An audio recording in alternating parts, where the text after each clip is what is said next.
सलाम सुन, मुझे सुन के सलाम सलाम सुन।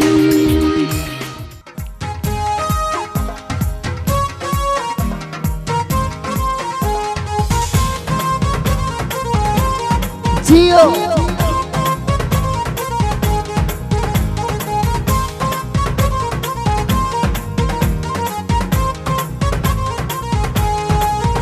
थोरो मिलो त बन्या जानी, थोरो खिलो त बन्या जानी, थोरो मिलो त बन्या जानी, थोरो खिलो त बन्या जानी।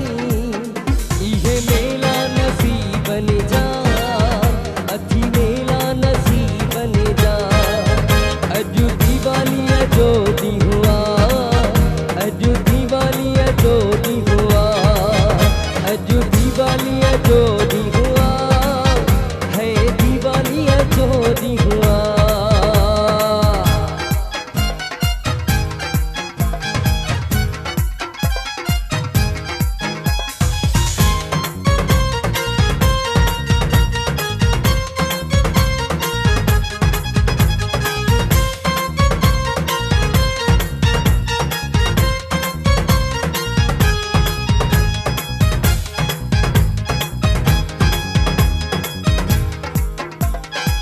सखर वारा घोर सबुथ तू, लाड़काने वारा घोर सबुथ तू।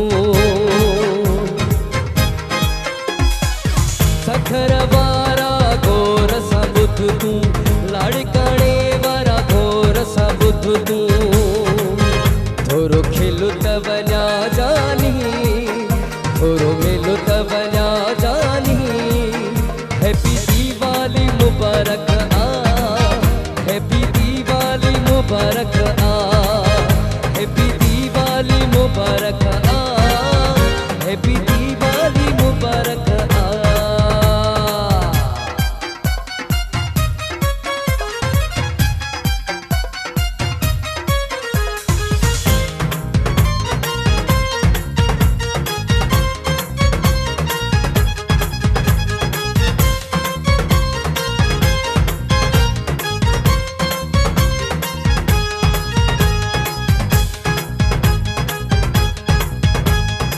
हिंदू बिरादरी खे वाधायूं, दिल सां आहिनि सभिनी खे मुबारकूं।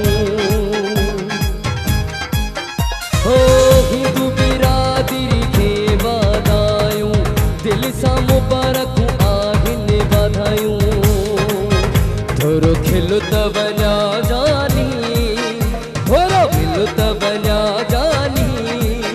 हैप्पी दीवाली मुबारक आ, हैप्पी दीवाली मुबारक आ, हैप्पी दीवाली मुबारक आ, हैप्पी दीवाली मुबारक आ।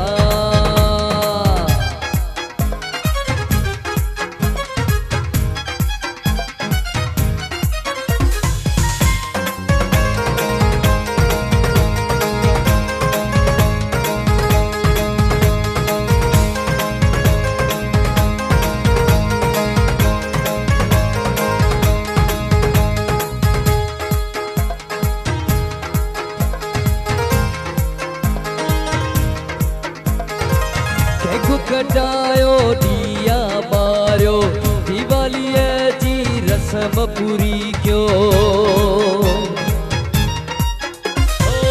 केको कटायो दिया बारियो, दीवाली जी रस्म पूरी क्यों। अचो झुमरियूं सब पायूं, ऐं दिया सब बारियूं। इहे मेला अथी मेला, इहे मेला थी सभिनी जा, इहे मेला थी सभिनी जा। हैप्पी दीवाली मुबारक आ, हैप्पी दीवाली मुबारक आ, हैप्पी दीवाली मुबारक आ, हैप्पी दीवाली मुबारक आ, हैप्पी दीवाली मुबारक आ।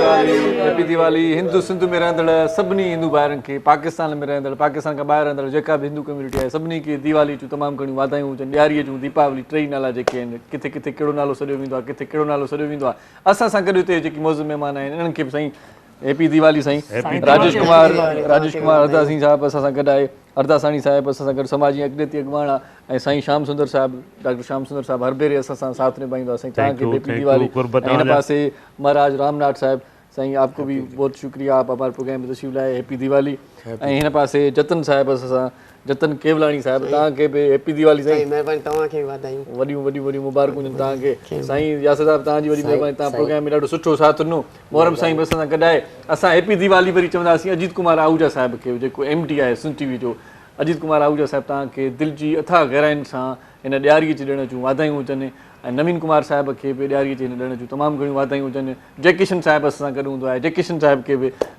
हीउ जेको आहे सो जेको ॾियारी जो ॾिणु आहे इन ॾियारीअ जे ॾिण जूं ख़ासि वाधायूं हुजनि बहार जी मुंद जो स्टार्ट जीअं थींदो आहे त हीअ ॾियारी खे सेलिब्रेट करण जे लाइ एतमाम कया वेंदा आहिनि ऐं थोरी देरि पहिरियां असां ऑफ एयर बि कचहरी कईसीं पए ऐं राजेश साहिबु ॿुधायो पिए त ग़रीब गुरबो जेको आहे उहो बि हिन ईद खे तमामु घणे जोश ऐं ख़रोश सां मल्हाईंदो आहे ॻोठनि में ईअं भितुनि खे लेपा ॾियण उन्हनि शुरू करे छॾिया आहिनि रंग रोगन ॾियणु शुरू करे छॾिया आहिनि ऐं जेकी ख़ासि तौर ते जेके सराय होटल्स जेकी बि उन कारोबारी मर्कज़ आहिनि उते बि शान शान तरीक़े सां सुठे तरीक़े सां उनखे रेनोवेट करण जो जेको सिलसिलो आहे उहो बि ॾाढो जोश ऐं ख़रोश सां जारी आहे मिठाइयूं बि अची वियूं आहिनि मिठाइयूं असां खाधियूंसीं बि सही लाईअ जो इतमामु हुयो स्टार्ट में ई असां जॾहिं यासिर समी साहिबु गीत पिए ॻायो त असां दिवालीअ जी मुबारकबाद सां गॾु हिक ॿिए खे लाई बि खाराईसीं ऐं वरी ॾीया बि ॿारियासीं उमास में सोजरे जो ई ॾींहुं ईअं खणी चऊं मल्हायो वञे थो ऐं लंगाईअ खां चङाईअ खे हिनखे सेलिब्रेट कयो वञे थो इल्मु ऐं अकुल जी ॻाल्हि ते कई वञे थी ऐं तमामु घणो जेको जोश ऐं ख़रोश आहे ॾिसां थो त उहो इहो बि आहे त पाण में जेका हिंदू कम्यूनिटी आहे उहा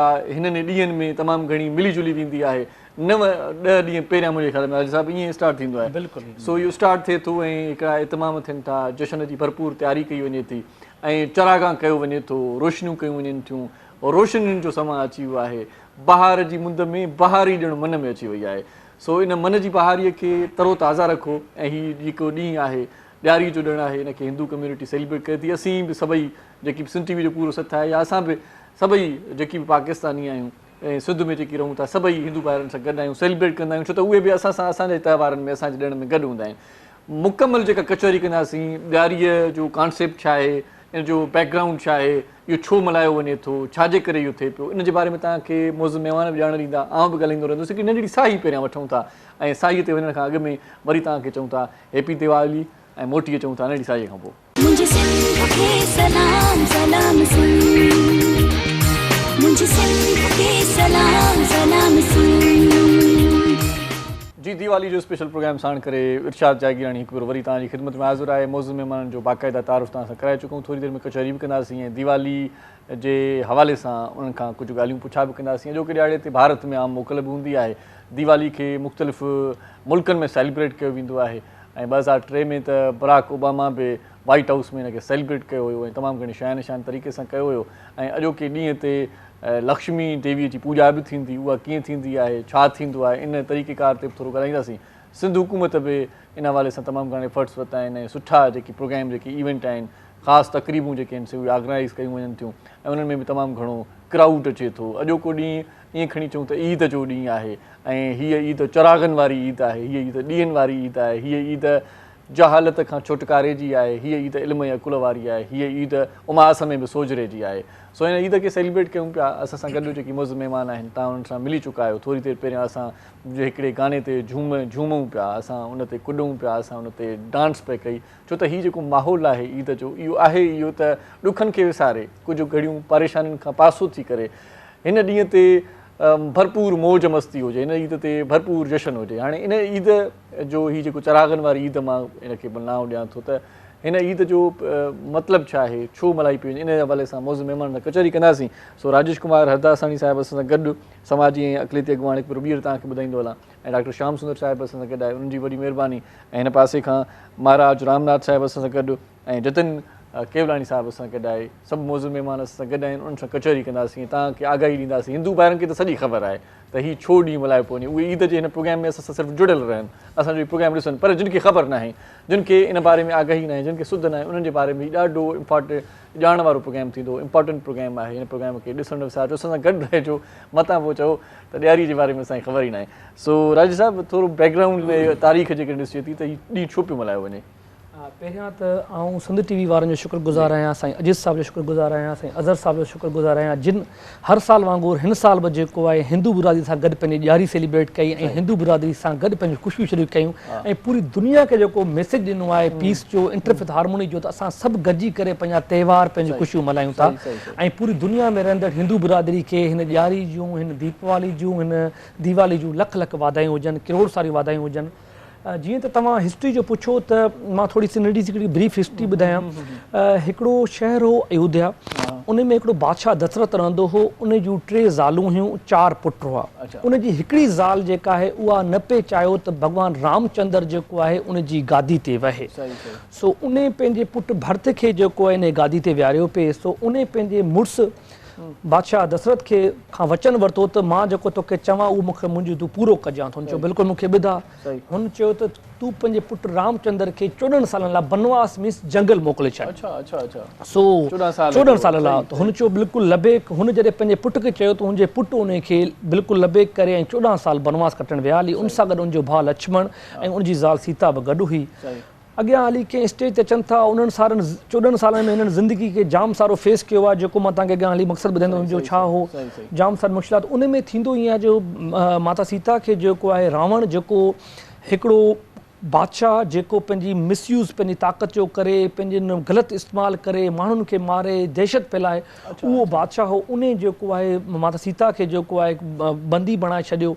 उन खां पोइ जेको आहे राम भॻवानु उन खे उतां बाज़ियाब कराए जॾहिं वापसि पंहिंजे 14 साल पूरा 14 साल बनवास कटे पंहिंजे वापसि पंहिंजे ॻोठु जॾहिं पहुतो, उते जॾहिं पहुतो त हुनजी ख़ुशी में जेको आहे हुननि ॾीआ ॿारिया, हुनजी ख़ुशी में हुननि रंग रोशनियूं कयूं, हुनजी ख़ुशी में हुननि खे वेलकम कयो।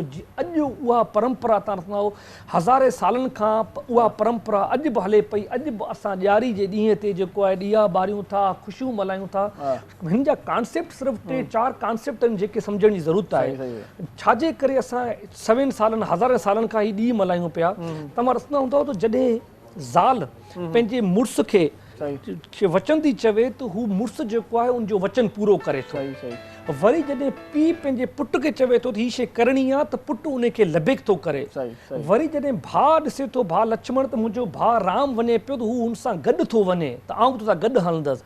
त ॾिसो केॾा सारा मक़सद आहिनि हिन में त भई ॿधी भाउ जी जेका ॿधी आहे त आउं पंहिंजे भाउ खे अकेलो कोन छॾींदुसि। वरी ॿियो जेको भाउ भरत जेके हुननि गादी ते विहारियो पियो उहो कोन वेठो त भाई हिन में हक़ जेको आहे हिन में राइट जेको आहे मुंहिंजे वॾे भाउ जो आहे। सो ॾिसो केॾी वॾी सम्झाणी मिले थी त असांखे भाउ जो क़दुरु कीअं करिणो आहे, पंहिंजे पीउ जो जेको एतिराम कीअं करिणो आहे, पंहिंजी धर्म पत्नी जो एतिराम कीअं करिणो आहे। सो हीअ सॼी कुझु असांखे सेखारनि था, सॼी ज़िंदगी सेखारनि था। हाणे असांखे वक़्तु इहो आहे त असां पंहिंजनि ॿारनि खे पंहिंजी फैमिलीज़ में सिर्फ़ु ॾीआ ॿारनि न सेखारियूं, उन्हनि खे इहो बि सेखारियूं त हिन जो असल मक़सदु छा आहे, असल तव्हांखे कहिड़ी तरह सुकून मिलंदो। सो हीअ जेका ॾींहं आहिनि, हर मज़हब जेको आहे तव्हांखे प्यारु सेखारे थो, तव्हांखे एतिराम सेखारे थो, तव्हांखे सब्र सेखारे थो। सो अॼु हीअ ज़रूरत आहे हिन वक़्त जी त असां जेको आहे पंहिंजी ॿारनि में, पंहिंजी नंढी जनरेशन में जेको आहिनि अहिड़ियूं तइलीमात बि ॾियूं जेके उन्हनि खे बेसिक मक़सदु ख़बर पए ऐं असल ॾियारी जो जेको मक़सदु आहे, असल रोशनी जो मक़सदु हुनखे सम्झी सघे। वाह वाह वाह वाह वाह, ॾाढो सुठो। हेॾो महाराज रामनाथ बि आहे, उन सां कचहरी कयूं, वरी डॉक्टर श्याम सुंदर खां पोइ वरी हाल वाल वठूं था त कहिड़ियूं एक्टिविटीज़ करे थो। महाराज साहब आज के दिन के हवाले से थोड़ी रोशनी डालें और मंदिरों में क्या एक्टिविटीज़ होती हैं, इस हवाले से थोड़ी बता दें। पहले तो सिंध टीवी का बहुत बहुत धन्यवाद कि उन्होंने हमें मदद किया और बुलाया यहाँ पर, और सबको दिवाली की बहुत बहुत बधाई हो, आपकी पूरी सिंध टीवी को। आज के दिन से हमारे यहाँ जो दिवाली का जो त्यौहार है वो 15 दिन पहले से ही शुरू हो जाता है।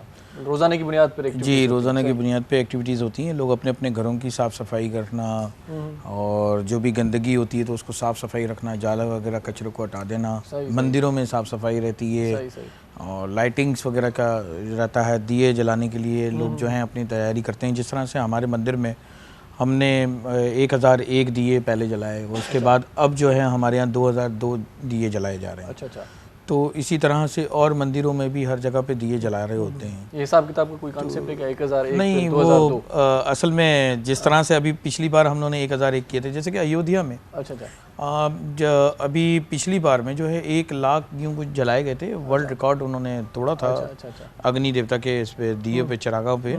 तो इसी तरह जो है हम लोगों ने क्योंकि हम इतने सारे दिए तो इस तरह नहीं जला सकते थे, तो हमने 1001 दिए उस वक्त जलाए थे। अच्छा, और 1001 हमारे यहाँ 1 रुपया ज़्यादा ऊपर रखते हैं ताकि सवाई कहते हैं जिसे। अच्छा अच्छा, सवाई या तो वो सवाई रहे। सही सही तो इसी तरह जो है अब की बार जो है हम लोगों ने 2000 किए, सही सही, नेक्स्ट में आएंगे तो 3000 4000, मतलब ऐसे चलते रहेंगे। फिर 3004, जी हाँ, तो ऐसे चलते रहेंगे, 3001 करके फिर 3000 ऐसे करके। सही सही सही, तो इसी तरह हमारे यहाँ जो दिए वगैरह जो मंदिरों में जलाए जा रहे हैं, असल मंदिर के अंदर जो दिए जलाना या लोग अपने घरों में जो दिए जला रहे होते हैं, तो वो हर कोई अयोध्या में, श्री राम प्रभु जी जो हैं वो अयोध्या जा रहे थे। सही, तो उस बीच रास्ते में जितने भी लोग अपने घर गांव गोठ आ रहे थे, फिर तो उस जगहों पे शहर आ रहे थे, तो उस दौरों में तो लाइटिंग नहीं थी। सही सही, उस दौर में तो कुछ था नहीं, तो लोगों के पास चिरागा होता था, ये दिए जलाना होता था। सही सही, तो हमारे यहाँ जो है दीवे जलाने का जो एक मेन मकसद ये था कि उधर सजावट करना,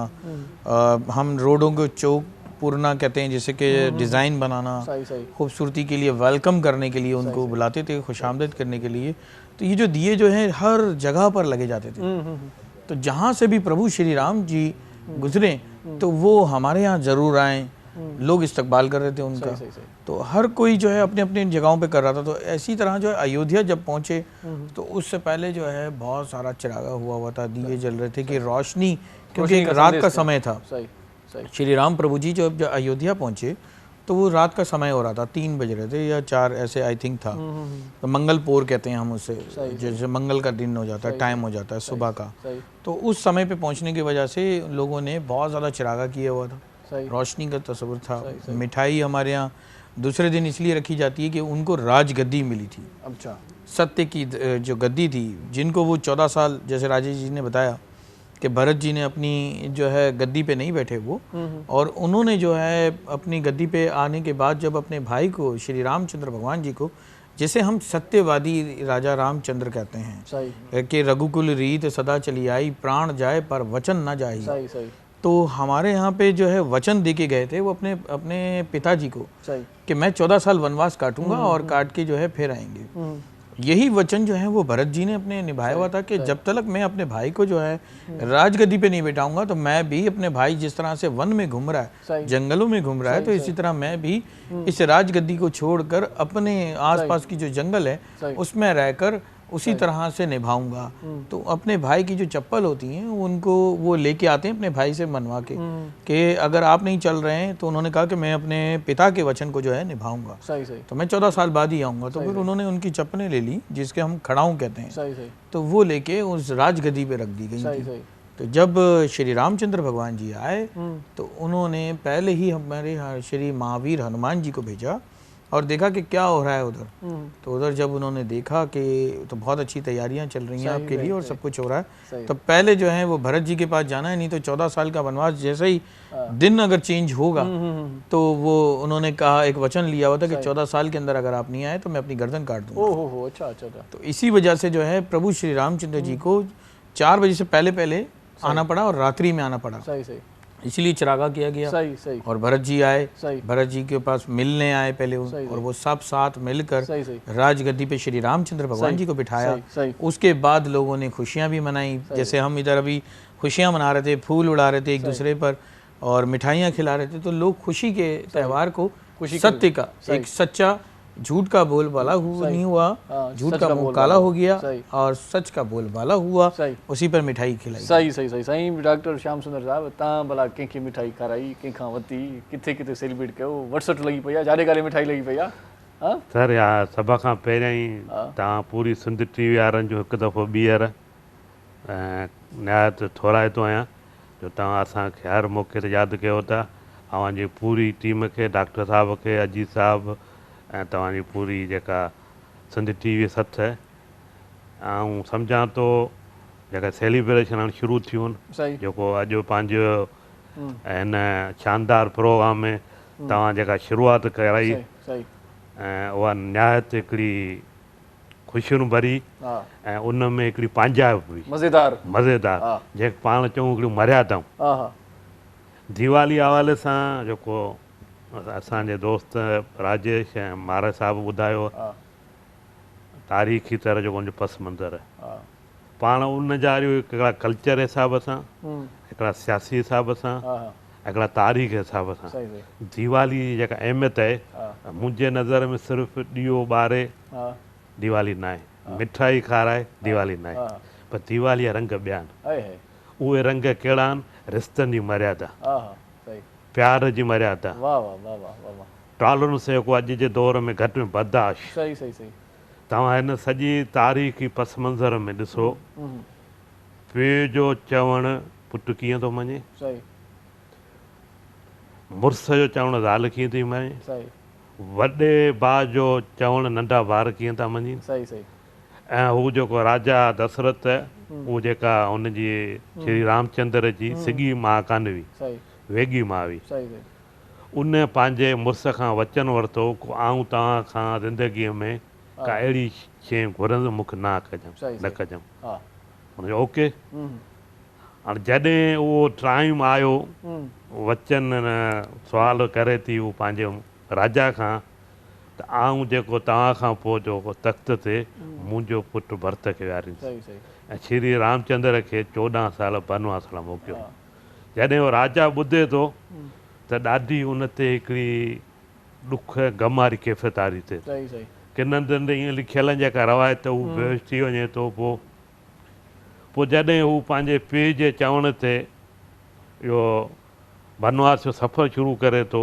उन सां गॾु उन ॿियो जो सुॻो भाउ लक्ष्मण दास उहो गॾु वञे थो जीअं महाराज साहिबु ॿुधायो पंहिंजो हुनजो अच्छा हुनजो जंहिंजो गादी जंहिंखे मिले पई अॼु जे दौर में ॾिसो तव्हां जंहिंखे पावर मिलंदो सो 5 मिंटनि सां न कंदो चवंदो मिले थो वाह वाह हा हा सही सही पर उन पंहिंजे वॾे भाउ जी मर्यादा रखंदे सही सही उन तख़्त ते न वेठो हा चई जेसीं मुंहिंजो भाउ न मोटी ईंदो वाह, वाह, वाह। तेसीं ताईं आऊं तख़्त कोन ही हुन उमानत यूज़िंग वभाव सां निभाव ऐं हुन उमानत खे हुन ज़रो बि ख़यानत न कई सही सही सही वरी साईं श्री रामचंद्र जंहिंसां शादी थो करे असां हुनखे सीता माता था चऊं सही सही सीता देवी था इहो चऊं पाण कंटिन्यू कयूं था हिकिड़ो विच में छो त ही ख़ुशियुनि जो ॾींहुं आहे त गानो हिकिड़ो थी वञे कलाम ओके थी वञे, छा ओके ख़्यालु ओके आहे? वरी पाण वरी हितां खां शुरू था हितां कयूं शादी खां शुरूआत हा, करा शादी। ठीकु आहे न ओके ओके सो यासिर साहिब सां गॾु आहे यासिर साईं वरी को वाह वाह वारो कलाम ॿुधायो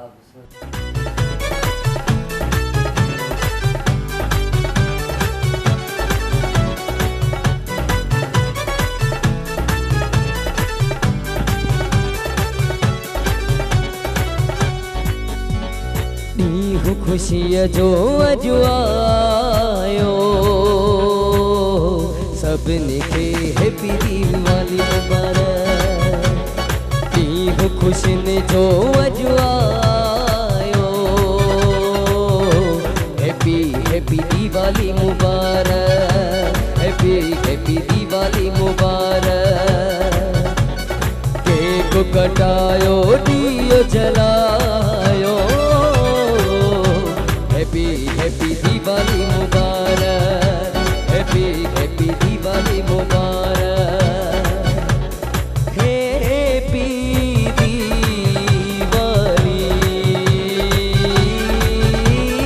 हैप्पी दीवाली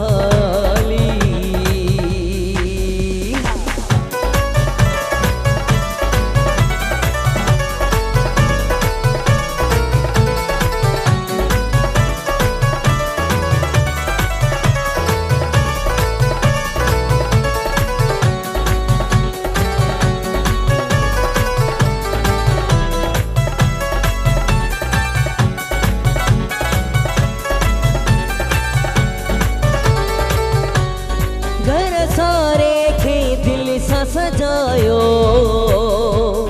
दिया ॿारे घर खे रोशन कयो हो घर सारे खे दिल सां सजायो दिया ॿारे घर खे रोशन कयो हिंदू बिरादरी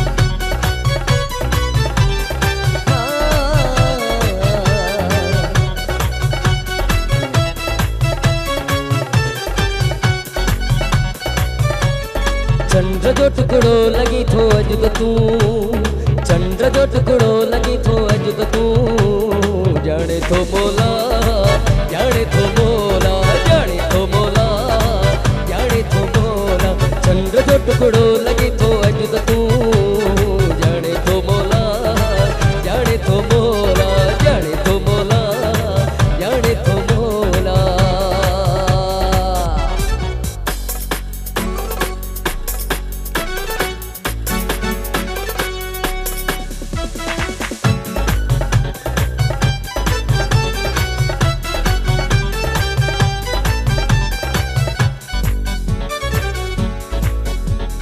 दियो जलायो केको कटियो दिवालीअ जी रसम कयो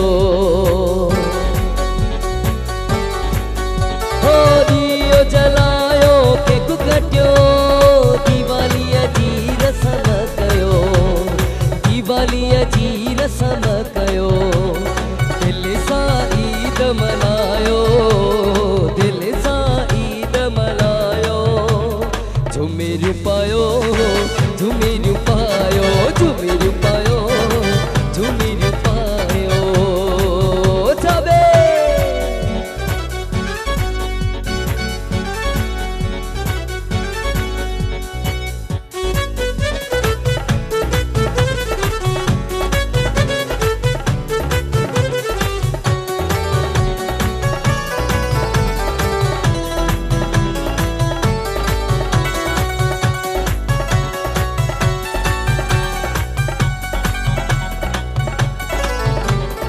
रबेल जे गुल जड़ो यारो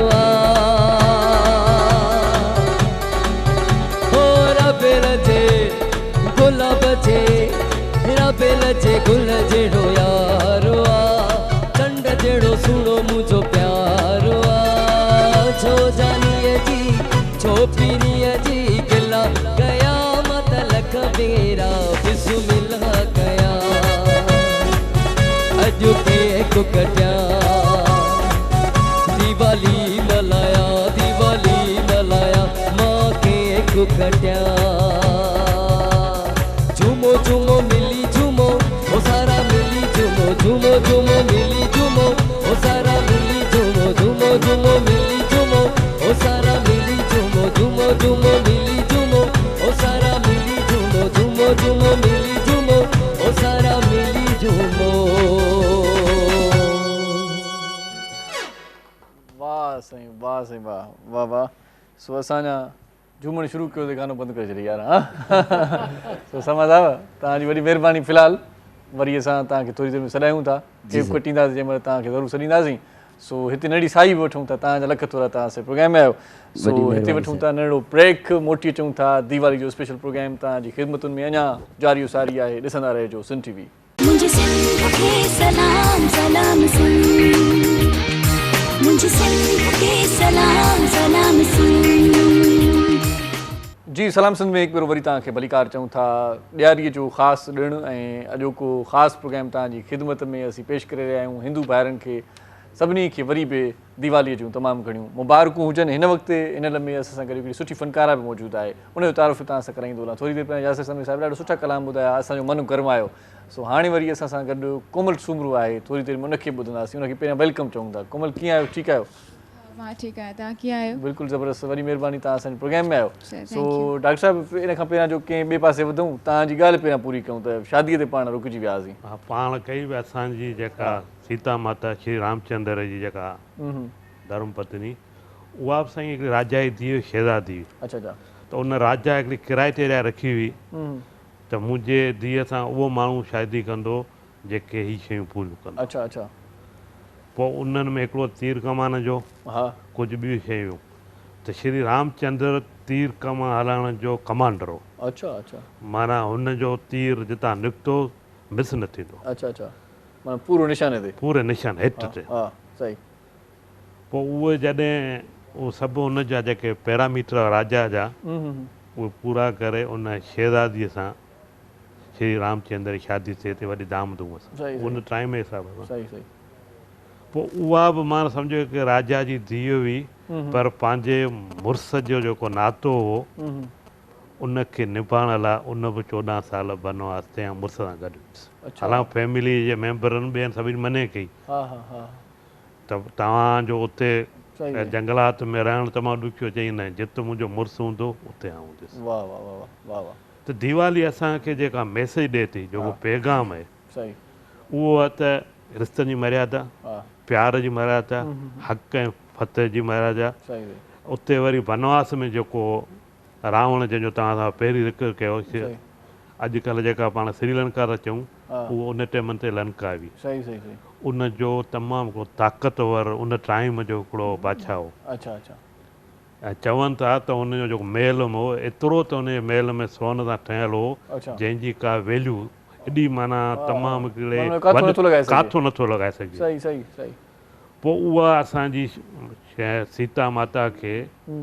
उतां उन जंगलात मां किडनैप कनि था अच्छा हा पोइ श्री रामचंद्र जो महाराज साहिब सवेरे चयो असांजे हिंदू धर्म में हनुमान जो श्री हनुमान जो उनजो हिकिड़ो वॾी वैल्यू वर्थ उहो कमांडर इन चीफ हो श्री रामचंद्र फौज जो अच्छा अच्छा पोइ हू सॼी पंहिंजी उन फौज सां वेड़ करे थो मुख़्तसर इहो सीता माता उन रावण खां वापसि आज़ादी मिले थी सही पोइ उहे जॾहिं टाइम पूरो थिए थो ऐं अयोध्या में अचनि था सही सही हिकिड़े वॾे धाम धूम सां उनजो वेलकम थिए थो हीउ सॼो ख़ुशियुनि जो त्योहार जो सिलसिलो हले थो हा पर इन सां गॾु हिकिड़ी वॾी तारीख़ हिकिड़ी ॿी जुड़ियल ई आहे जी साईं उहो जेको ॾींहुं श्री रामचंद्र अचे थो उहो असांजी लक्ष्मी माता जो पूॼा जो ॾींहुं आहे अच्छा अच्छा माना ऐं हाणे ॾिसां असां त तौरु जीअं तव्हां शुरूअ में तव्हां भली ॻाल्हि कई काफ़ी माण्हुनि खे ख़बर हूंदी किन माण्हुनि खे अञा ताईं बि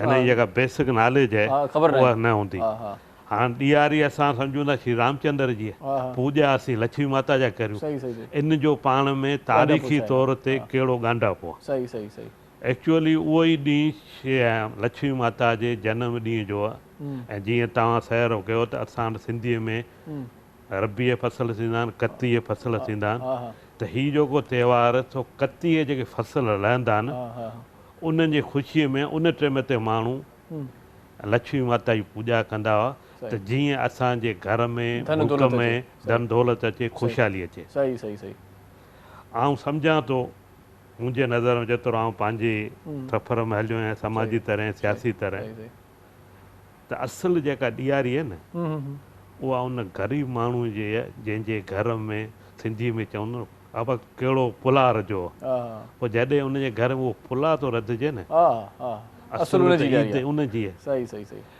घरनि जी सफ़ाई हले थी रंग रोगन हलनि था तव्हां असां सभु जेके मिडिल क्लास जा माण्हू सही। सुठनि कपिड़नि लटनि हलूं था पर हू उहो ॾींहुं यादि कंदा आहिनि ॾियारी अचे त असीं नओं वॻो सुबायूं सही। ऐं असांजी ज़िंदगी में ख़ुशी पैदा थिए हा हा त हीअ जेका कल्चरल डे आहिनि चाहे हिंदू रिलीजन जा हुजनि इस्लाम जा हुजनि क्रिश्चन जा हुजनि सही सही इहे सभु असांखे इहो लेसन था ॾियनि त दुनिया में अमन शांती न रहिजे सही मोहबत सां रहिजे सही मज़हबी रवायदारी हुजे सही ऐं पाकिस्तान में तव्हां ईअं सम्झंदा असां मूं पंहिंजे सियासी सफ़र में मूंखे हिकिड़ो एज़ाज़ु आहे त जंहिं वक़्तु मोहम्मद नवाज़ शरीफ़ साहिबु प्राइम मिनिस्टर हो सही सही उन वक़्तु 2015 में सेलिब्रेट कयो ॾाढे सुठे तरीक़े पाकिस्तान जे तारीख़ में पहिरियों दफ़ो हा हा माना को वज़ीर आज़म हिंदू कम्यूनिटी जे त्योहार में अचे हा हा हा ईअं ॿियनि सभिनी सियासी पार्टियुनि जा सरबराह आया आहिनि हा मतलब पर as prime MNAs, minister MPs ईंदा रहंदा हा, आहिनि सीएम ठीकु ताईं आहे। अची वेंदो जीअं आहे पीपल्स पार्टी जो अॻुवाण चेयरमैन बिलाल भुट्टो साहिबु हा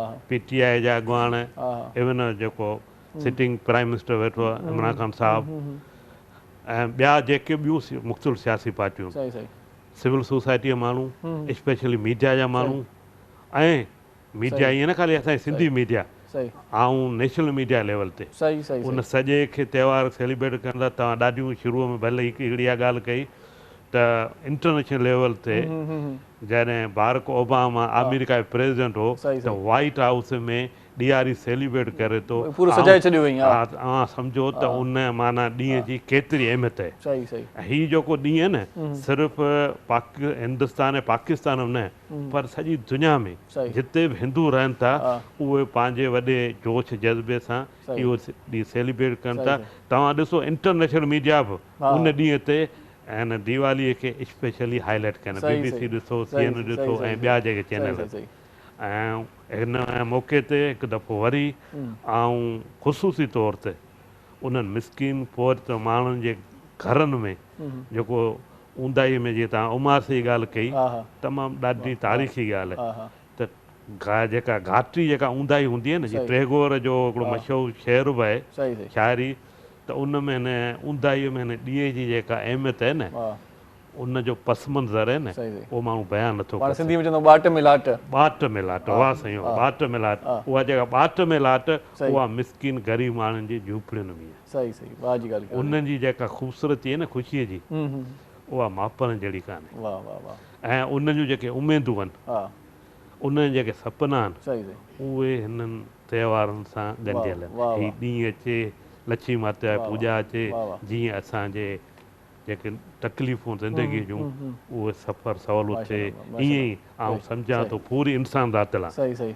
अहिड़े क़िस्म जा त्योहार चाहे मल्हाइणु कंहिं मज़हब हा, हुजनि सही। उहे सेलिब्रेट करणु घुरिजनि ऐं पाकिस्तान में जेके बि असीं रहूं था आउं ईअं सम्झंदो आहियां पाकिस्तान में हिकिड़ो गुलदस्तो ठहियलु आहे सही। जंहिंमें असांजा मुस्लमान ॿार आहिनि सही। हिंदू कम्यूनिटी आहे सही। क्रिश्चियन कम्यूनिटी आहे सभई सिख गॾियल बिरादरी सिलियल आहिनि। हर गुल जी पंहिंजी ख़ुशबू आहे हा। ऐं उहो ई इंटरफेथ हर गुल जी पंहिंजी ख़ुशबू आहे साईं। ऐं तव्हां माना जीअं सुंदरता नाला सुंदर ॻाल्हियूं बि कयो था। असांजी दिलि माना चए थी तव्हां इंटरव्यू न कयूं पर वरी हेॾे जतन बि वेठो आहे इन खां हाल वाल वठो त तयारी कहिड़ी कई आहे जतन ॾे हाल वाल दीवाली कहिड़ी तयारी कई अथई घणा वॻा सिबराया अथई छा वरितो अथई? भाई सभिनी खां पहिरीं त सिंध टीवी जा थोरा आहियूं जंहिं दीवाली जे हिन अहम ॾींहं खे हाईलाइट कयो ऐं हिकिड़ो माना नेशनल मीडिया खे बि सभिनी खे ॾेखारियो त दीवाली कीअं सेलिब्रेट कयूं था दीवाली जो असल मक़सदु छा आहे जीअं असांजा सभु वॾा वेठा आहिनि सभिनी चयो बाक़ी तयारियूं असांजियूं छा हूंदियूं आहिनि कपिड़ा वग़ैरह सुबाईंदा आहियूं ऐं इन खां अलावा बसि इहो ई वधि में वधि जेके हूंदा आहिनि फटाका वग़ैरह हूंदा आहिनि पर मेन शइ हिकिड़ी आहे जेको आऊं तव्हांजे चैनल जे थ्रू मैसेज बि ॾियणु चाहियां थो त हिकिड़ी नेशनल हॉलीडे हुजणु खपे दीवाली जे ॾींहं ते उनजे करे ॾिसो हाणे सिंध गवर्नमेंट अॼु ऐलान कयो आहे 4 तारीख़ ते हॉलीडे आहे फॉर हिंदूज़ ओनली पर हिंदूज़ ओनली पर इवन बैंक्स एंड एवरीथिंग सभु शयूं ओपन हूंदियूं आहिनि इंडियन हाणे जीअं असां सभु बिज़नेसमैन आहियूं त असांजो सॼो माइंड वरी होॾे ई हूंदो आहे बैंक खुली पई आहे अॼु हिनखे पेमेंट करणी आहे अॼु ई करिणो आहे अॼु हितां माल अचिणो आहे हितां वञिणो आहे ऐं उन खां पहिरीं असां उहो माना नेशनल हॉलीडे हुजणु खपे पर नेशनल हॉलीडे हुजणु खपे ताकी सभु गॾिजी सेलिब्रेट कनि ऐं रिलैक्स पीस ऑफ माइंड सां सभु सेलिब्रेशन कनि दीवाली जो असीं हिकिड़ो ॾींहुं पहिरीं धनतेरस हिकिड़ो हूंदो आहे उहो सेलिब्रेट कंदा आहियूं जंहिंमें माना जेके बि हिंदू कम्यूनिटी जा माण्हू हूंदा आहिनि उहे धनतेरस जे ॾींहुं का न का शइ पंहिंजे लाइ गाॾी वठंदा आहिनि सोन वठंदा आहिनि को बि जेको शुभ चयो वेंदो आहे माना हिकिड़ो मुक़दस ॾींहुं हूंदो आहे त हुनमें तव्हां का शइ वठंदा त तव्हांखे बरकत जी शइ हूंदी आहे उहा त उहे शयूं हूंदियूं आहिनि बाक़ी ॾियारी में हिकिड़ो ॿियो बि आहे त माना तव्हां जंहिंसां साल न मिलंदा आहियो दीवाली ते तव्हांखे टाइम मिलंदो आहे हुन सां वञी मिलंदा आहियो भाकुर पाईंदा आहियो पंहिंजापन ईंदी आहे त इहे शयूं आहिनि गॾु तव्हां मुंहुं मिठो कंदा आहियो त माना हिकिड़ो सुठो सेलिब्रेशन हूंदी आहे साल में हिकिड़ो ॾींहुं मिलंदो आहे माण्हू पंहिंजनि सां मिलंदो आहे रुठियल हूंदा आहिनि उहे जुड़ी वेंदा आहिनि त इहे शयूं हूंदियूं आहिनि सेलिब्रेशन हूंदियूं आहिनि दीवाली शुभ ॾींहं ते भला तव्हां छा वरितो आहे स्पेशल कुझु माना जेको चयो था त का शइ स्पेशल असांजो अञा शुभ ॾींहुं आयो न शुभ ॾींहुं हाणे ईंदो धनतेरस वारे ॾींहुं हा उहो ॾियारी खां हिकिड़ो ॿ ॾींहुं पहिरीं ईंदो आहे कॾहिं हिकिड़ो ॾींहुं ईंदो आहे कॾहिं ॿ ॾींहुं पहिरीं ईंदो आहे त उन ॾींहुं वेंदा आहियूं गोल्ड वठिबो आहे या का बि कार वठिबी आहे का बि शइ शुभ चई वेंदी आहे हुनखे अच्छा हीअ त हाणे हिन भेरे जेको आहे सो राजेश साहिबु ॾाढो सुठो सेलिब्रेट कयूं पिया पहिरियों जेको साल गुज़रियो कोविड वारो बि हुन में थोरी ॾुखियाई पियूं मुंहिंजे ख़्याल में पोइ हाणे थोरी उहा सवलाई थी पई आहे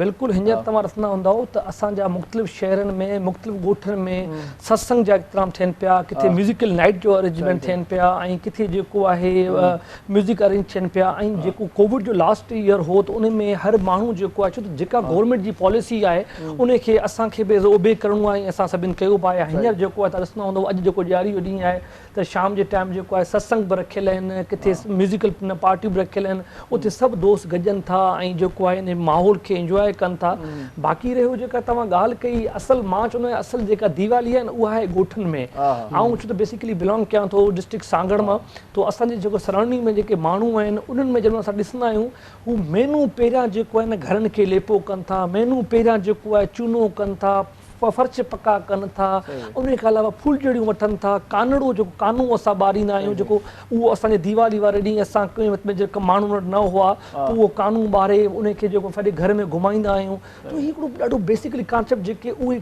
कम्युनिटी रखी शहरनि में त उहो ई माना माण्हू सेटिंग में रहे थो न, सिटिंग में रहे थो, होॾे सेटिंग माना बाक़ाइदा माना शहरनि में त हमेशह दीवाली आहे।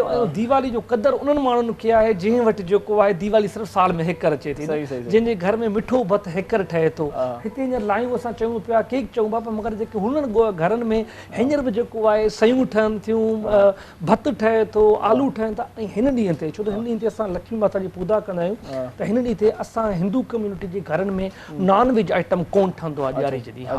असां कोशिशि करे सभु कोशिशि करे वेजिटेबल जेके आइटम्स हूंदा आहिनि, पोइ उन्हनि में जेको आहे जीअं तव्हां ईद उल फितर में मायूं पहिरियां तयारियूं कनि थियूं, त हिन में असांजूं लेडीज़ तमामु घणियूं तयारियूं कनि थियूं, मिठाई ठाहिनि थियूं। मानी में बि जेको आहे पुलाउ ठही वियो, आलू ठही विया, सोयाबीन ठही वियो, वरी उनजो मक़सदु वरी उहो पाड़े में डिस्ट्रीब्यूट बि थींदो आहे। हींअर बि जेके असांजा दोस्त आहिनि मुस्लिम दोस्त असांखे चवंदा आहिनि त यार असांखे मिठाई ॾिजो, असांखे लाई खारायो। छो त उन्हनि खे नंढे हूंदे उहो सॼो कल्चर गॾु रहियो आहे, गॾु फटाका ॿारणु, गॾु सेलिब्रेट करणु। त हींअर बि असांखा दोस्त उहो ई सेलिब्रेशन कंदा, असां सां गॾु ॿाहिरि फटाका वॼाइनि था, ॿाहिरि जेको आहिनि फुलझड़ियूं गॾु ॿारनि था।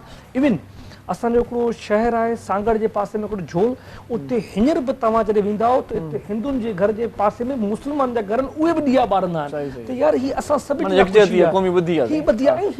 जो ॿारनि जो कॉन्सेप्ट छा हो, सचाई जी जीत थिए थी, सुठाई खटे थी बुराई खां, मर्यादा जेको आहे हक़ सच जी जीत थिए थी, मर्यादा खटे थो। त हीअ असल में मक़सदु उहो आहे, जॾहिं माण्हुनि खे मक़सदु सम्झी ईंदो, कॉन्सेप्ट सम्झी वेंदो, त पोइ उहो सभु को सेलिब्रेट कंदो। ऐं हीअ जेके बि ॾींहं आहिनि, हर मज़हब में जेके बि ॾींहं आहिनि, पूरी दुनिया लाइ, पूरी इंसानियत लाइ आहिनि, त उनखे सम्झण जी ज़रूरत आहे। सही सो हाणे पाण वरी हिकिड़ो सुठो कलाम बि तव्हांखे ॿुधायूं, कोमल असां वटि मौजूदु आहे। बिल्कुलु। त पोइ कोमल खां को साईं कोमल एहसासन वारो कलाम ॿुधिजे। छा ख़्याल आहे? बिल्कुल महाराज साहब आपकी भी इजाज़त है?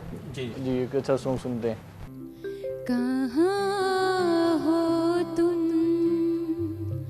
चली आओ, मोहब्बत का तकाज़ा है।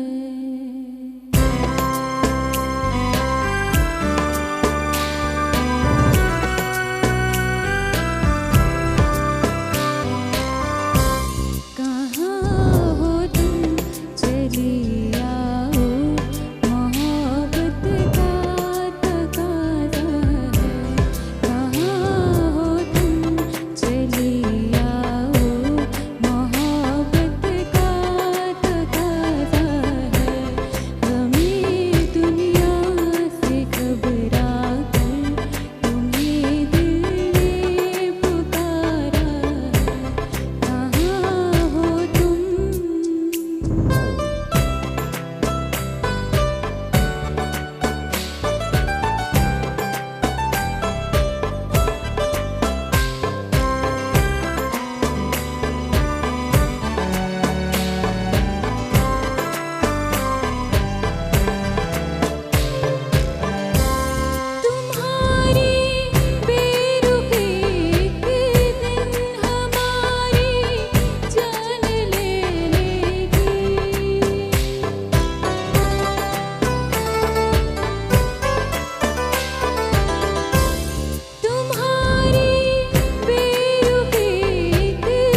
हो तुम चले आओ मोहब्बत का तकाज़ा है, जेकी जिते आहिनि परे परे आहिनि उहे बि दीवाली ते मिली वठनि त बहितर ॻाल्हि आहे। दीवाली सुठे नमूने सां सेलिब्रेट थींदी ऐं तव्हां ॾिसो पिया त असांजे हिन स्टूडियो में बि ॾीआ ॿरनि था ऐं असांजा मन ठरनि था। इहा आहे दीवाली।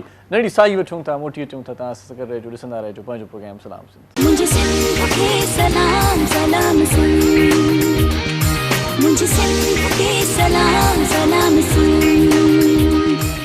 जी सलाम सिंध में हिकु बार वरी तव्हांखे भलीकार चऊं था। ॾियारीअ जो स्पेशल प्रोग्राम आहे। ॾियारीअ जूं सभिनी हिंदू भाइरनि खे जेके हिंदू सिंध में रहनि था, पाकिस्तान में, पाकिस्तान खां ॿाहिरि, सभिनी खे दीवाली जूं तमामु घणियूं वाधायूं हुजनि। ऐं हिन में असां सां गॾु हिकिड़ो ॿियो महिमान बि शरीक थियो आहे, अरविंद राज साहिबु। उनखे पाण भलीकार चऊं था। साईं दीवाली जूं लख लख वाधायूं। तव्हांखे बि लख लख। श्याम सुंदर साहिब खे थोरी जल्दी हुई, किथे ॿिए प्रोग्राम में वञिणो हुयो, सो उहो पाण पंहिंजे माना हिसे जो माण्हू ॾेई वियो आहे। वॾी महिरबानी, लख तोरा तव्हां असांजे प्रोग्राम में आयो। सो हिन ब्रेक जो आगाज़ वरी स्टार्ट जेको गुफ़्तगू जो कयूं था उहो असां सां गॾु महाराज रामनाथ साहब आहे। तो उन का पूछा क्यों था लक्ष्मी देवी के हवाले से थोड़ा सा बताएं, पूजा पाठ के हवाले से बताएं कि आज के दिन में क्या क्या मतलब होता रहता है, एक्टिविटीज़ क्या होती है? आज तो वैसे दिवाली, लेकिन हमारे यहाँ 5 दिन पहले ही शुरू हो जाती है दिवाली। और एक दिन पहले ही जो मैंने आपको पहले भी बताया कि घर की साफ़ सफाई करते हैं, तो वो बिल्कुल क्लियर करते हैं। इसके साथ साथ लोग जो अपने ऑफिसेज होते हैं, जिनकी दुकानें होती हैं, वो भी सफाइयाँ हो रही होती हैं। वो साफ़ सफाई करके एक दिन पहले ही हम 5वें दिन में फिर जो पहला दिन होता है उस दिन हम दिए जलाते हैं अपने घरों में, घर के अंदर, घर के बाहर। ज़्यादातर लोग कुएं के पास भी एक पानी रख के उधर करीब भी रखते हैं एक दिया। अच्छा। और वो ज़रूरी इसलिए होता है कि जैसे कि धन दौलत जिस तरह से आती है, तो ऐसे जल भी जो है, जैसे पानी है वो ज़रूर आए। तो उसके हिसाब से भी हमारे यहाँ पे उनको जल देवता के नाम से और गंगा मैया के नाम से एक दिया उनके पास भी रखा जाता है। साथ जो है हमारे यहाँ जो है उससे पहले, उसके बाद जो है धनतेरस आ जाती है। अच्छा। धन की पूजा होती है, मतलब जेवरात होते हैं, उसमें पैसे होते हैं। वो धन की देवी जो है महालक्ष्मी माता जी को कहा गया है। बेसिकली धन की जो लक्ष्मी देवी माता है वो समुद्र मंथन में जब हुआ था, तो भगवान विष्णु हरि जी की जो पत्नी है वो उनको जो है जब वो कलश लेके आई ऊपर, तो वो धन के साथ आई थी, तो पैसों के साथ, जेवरात के साथ, तो उनको धन की देवी भी कहा जाता है। तो उनकी वजह से भी एक तो एक दिवाली के दिन मनाया जा रहा होता है। लेकिन एक बार ये भी है कि भगवान विष्णु हरि जी ने एक समय पर जो है अपनी जो उनकी धर्म पत्नी है महालक्ष्मी, उनसे कहा था कि आप जो, मैं जो है एक सीधे राह पे जा रहा हूँ, मतलब दक्षिण की तरफ जा रहा हूँ, आप उदय की तरफ नहीं देखिएगा। तो माता जी ने कहा कि मुझे क्यों ना देखने को कह रहे हैं। तो एक वो लालसा पैदा हुई कि शायद मुझे जाना चाहिए कि मेरे पति के पीछे कि वो कहाँ जा रहे हैं। एक जहन में उनके बात कुछ गलत बैठी है, उसमें हुई कि मैं अपनी पति के पीछे मुझे जाना चाहिए, आखिरकार वजह क्या है। तो वो देखने गई, तो उसके पति की बात का उल्लंघन करना, मतलब ये कि उनकी बात ना मानना। फिर जो है भगवान विष्णु हरि जी ने उनको कहा कि आप 11 साल तक जो है अपने घर में नहीं रह सकती हो। अब आप जो है, आपको जिस जगह पे आप गई उस जगह से आपको वहीं पे रहना पड़ेगा। मतलब उस जगह पे रहने का मकसद ये था कि जिस जगह से माता लक्ष्मी माता जा रही थी, तो उस वक्त में साइड पे जो रास्ते थे वहाँ पे खेतियाँ भी थीं। अच्छा। तो उस खेती की जो उस एक जो रास्ते में जो जा रही थी, तो गन्ने के रास्ते थे, तो गन्ने को जो है उन्होंने चूसना शुरू कर दिया। अच्छा। बहुत मीठा लगा, तो बहुत खूबसूरत लगा, तो उन्होंने वो खाना शुरू कर दिया।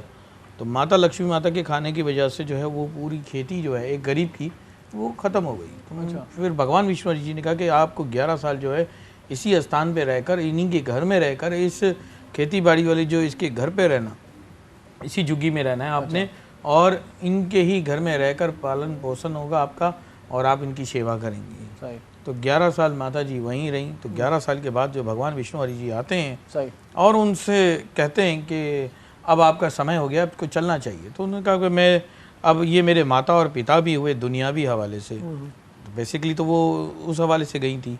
तो उसी वजह से जो है उन्होंने वचन मांगा कि भाई मुझे अब जाने की इजाज़त दो, मैं तो माँ लक्ष्मी हूँ। तो उनको समझ नहीं आया कि ये कौन है। लेकिन जब वो समुद्र में जाते हैं कि ये आप गलत कह रही हो, तो उसी वक्त भगवान विष्णु हरि जी जो है उनको कड़ा देते हैं और बोलते हैं ये समुद्र में डाल देना, तुम्हें जितना जेवर चाहिए वो तुम्हें मिल जाएगा। तो वो डालने जाते हैं, तो गंगा मैया जो है उनको उठा के दे देती हैं जेवर। तो एक संत होते हैं, नारद मुनि भी हैं, तो उन्होंने कहा कि आपके घर में तो धन की देवी आई हुई है और आप एक छोटे से जेवरातों पे जा रहे हैं, आप अपनी माता जी को जाने ना दें।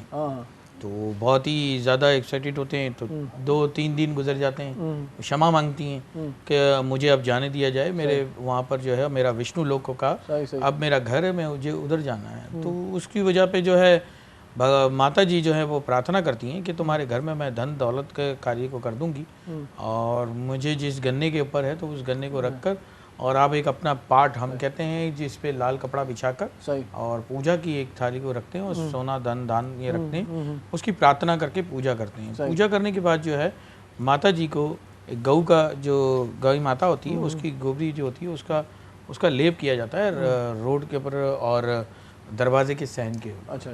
तो वहाँ महालक्ष्मी माता जी आई और उन्होंने जो है पूजा पाठ की, तो उनके घर के घर धन बढ़ गए और वो राजा महाराजा की तरह रहने लगे। सही। तो उसी दिन को देखते हुए जो आसपास के लोग ने थे फिर उन्होंने हर साल इसी तरह पूजा करने लगे महालक्ष्मी माता जी की। सही। तो दूसरों ने भी देखा, तीसरे ने देखा, चौथे ने देखा कि इनके घर पे पूजा करने से महालक्ष्मी माता धन प्रदान करती है। सही। तो इसी तरह हमारे लोगों ने में ये बात फैली और लोगों ने जो है वो पूजा पाठ करना शुरू की। महालक्ष्मी माता जी की पूजा हुई। दिवाली का जो खास पूजा है, एक धनतेरस और एक दिवाली।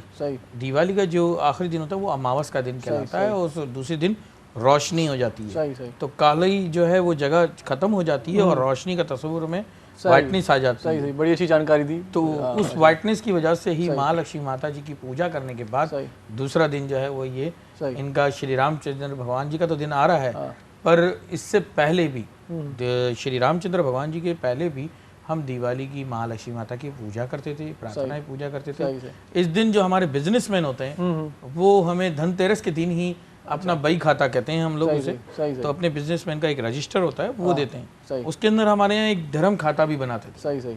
तो जो बेसिकली अब थोड़ा कम हो गया, लेकिन अभी भी कुछ लोग ऐसे अच्छे हैं कि जो बही खाता भी बनाते हैं और उसमें धर्म का खाता भी। धर्म मतलब ये कि जैसे ज़कात आप लोग निकालते हैं तो डोनेशन करते हैं, तो इसी तरह एक धर्म खाता होता है जो इंसानियत की खिदमत के लिए, कम्युनिटी के लिए बिजनेसमैन निकालते हैं। बहुत अच्छी बात। तो वो आज जो है वो महालक्ष्मी माता जी की पूजा करके आज अब दूसरे दिन जो है जैसे ही राजगद्दी पे श्री रामचंद्र भगवान जी बैठते हैं तो वो बही खाते अपने लेके जाते हैं कि सत्य का काम करें हम और अच्छे से अच्छा बिजनेस हो, नेक्स्ट टाइम फिर दोबारा में हम इसी तरह से बही खाते लाएं। और सही। राज साहब राज साहब अॼु को ॾींहुं हर को ख़ुशि आहे, ॾियारी जो ॾींहुं आहे त सभई मुसरत में आहियूं। सो नौजवान कीअं पिया सेलिब्रेट कनि हिन ॾींहं खे? सर सभ खां पहिरियों त शादबा तव्हांजा लख थोड़ा, सिंध टीवी जी 7 जा लख थोड़ा जो उन्हनि मूंखे हिते घुरायो इन वॾे ॾिण ते। असांजी असांजे मज़हब जो हिकिड़ो वॾो ॾिणु आहे, इंसानियत जो वॾो ॾिणु आहे। ऐं उन खां बाद में तव्हांखे असांजे ॾिसंदड़नि खे, सिंध टीवी जी 7 खे, MDs खे, जेके बि डायरेक्टर्स आहिनि, जेके बि ॿिया एम्प्लॉइज़ आहिनि, सभिनी खे मुंहिंजे तरफ़ां ॾियारी जूं लख लख वाधायूं ऐं करोड़ सारियूं वाधायूं। ऐं जीअं सवाल कयो त तव्हां घुमंदा फिरंदा आहियो, छा कंदा आहियो? बिल्कुलु, जीअं हिकिड़ो मां तव्हांखे शुरू खां ॿुधायां थो त जीअं सुबुह जो इन ॾींहं लाइ उथिबो आहे, सुबुह जो फर्स्टली ऐं ॾाढो फ्रेश थी करे पंहिंजे वॾनि खां, अबे अमड़ खां आसीस वठिबी आहे, आशीर्वाद वठिबो आहे। उन खां बाद में सॼणनि साथियुनि खे, दोस्तनि मिटनि माइटनि खे ॾाढो असां विशिस ॾिनियूंसीं कॉल करे। उन खां बाद में दोस्तनि सां ॿाहिरि वियासीं, आउटिंग कईसीं, मंदरु वियासीं ऐं संतनि जो, भॻवाननि जो आशीर्वाद हे ॾाढियूं मोहबत सां दोस्तनि सां हूंदो आहे इहा शइ। ऐं मिठाइयूं दोस्तनि सां गॾु खाधियूंसीं, उन्हनि खे ॾिनियूंसीं, उन्हनि खां आहियूं ऐं ॾाढो बहितरीनु तरीक़े सां हिकिड़ो भाईचारे जो सबूत ॾींदा आहियूं हिन वॾे ॾिण ते।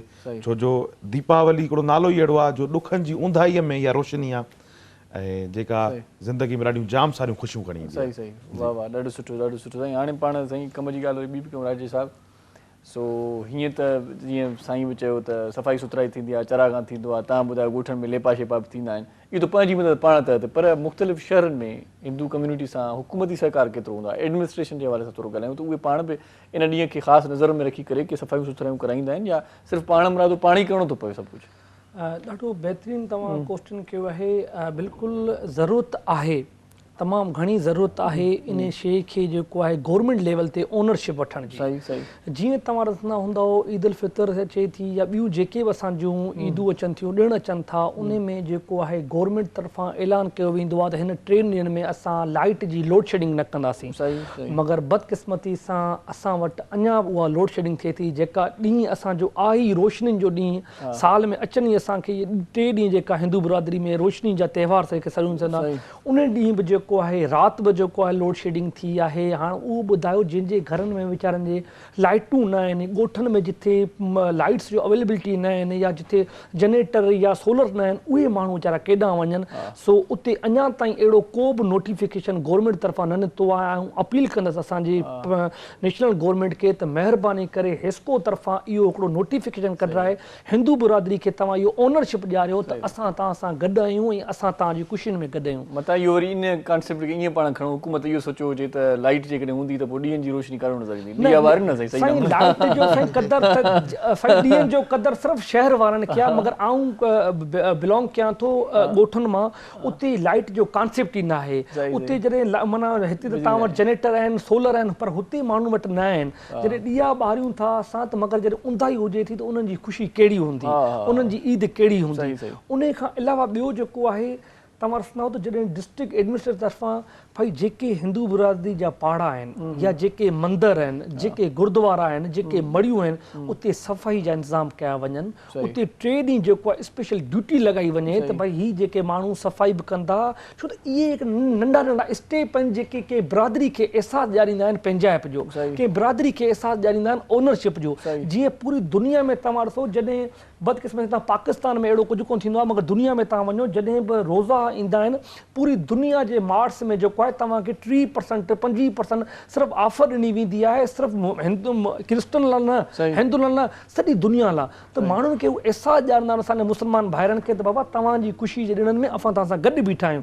25% 3% ऑफर हूंदी आहे मगर बदकिस्मती सां पाकिस्तान में न हूंदो आहे। त ईअं ई वरी हिते नंढा नंढा स्टेप करण सां जेका बिरादरी में ओनरशिप मिले थी ऐं इन सां जेको असांजे पाकिस्तान जो जेको सुठो इमेज ॿाहिरि वञे थो त केॾो बहितरीनु नमूने सां असां सिंध में पाकिस्तान में पंहिंजा ॾिण मल्हायूं था, पंहिंजूं ख़ुशियूं मल्हायूं था, पंहिंजनि भाइरनि सां मल्हायूं था। अगरि हिते जे गवर्नमेंट लेवल ते अहिड़ा प्रोग्राम थियनि डिस्ट्रिक्ट लेवल ते को वॾो इशू त आहे कोन।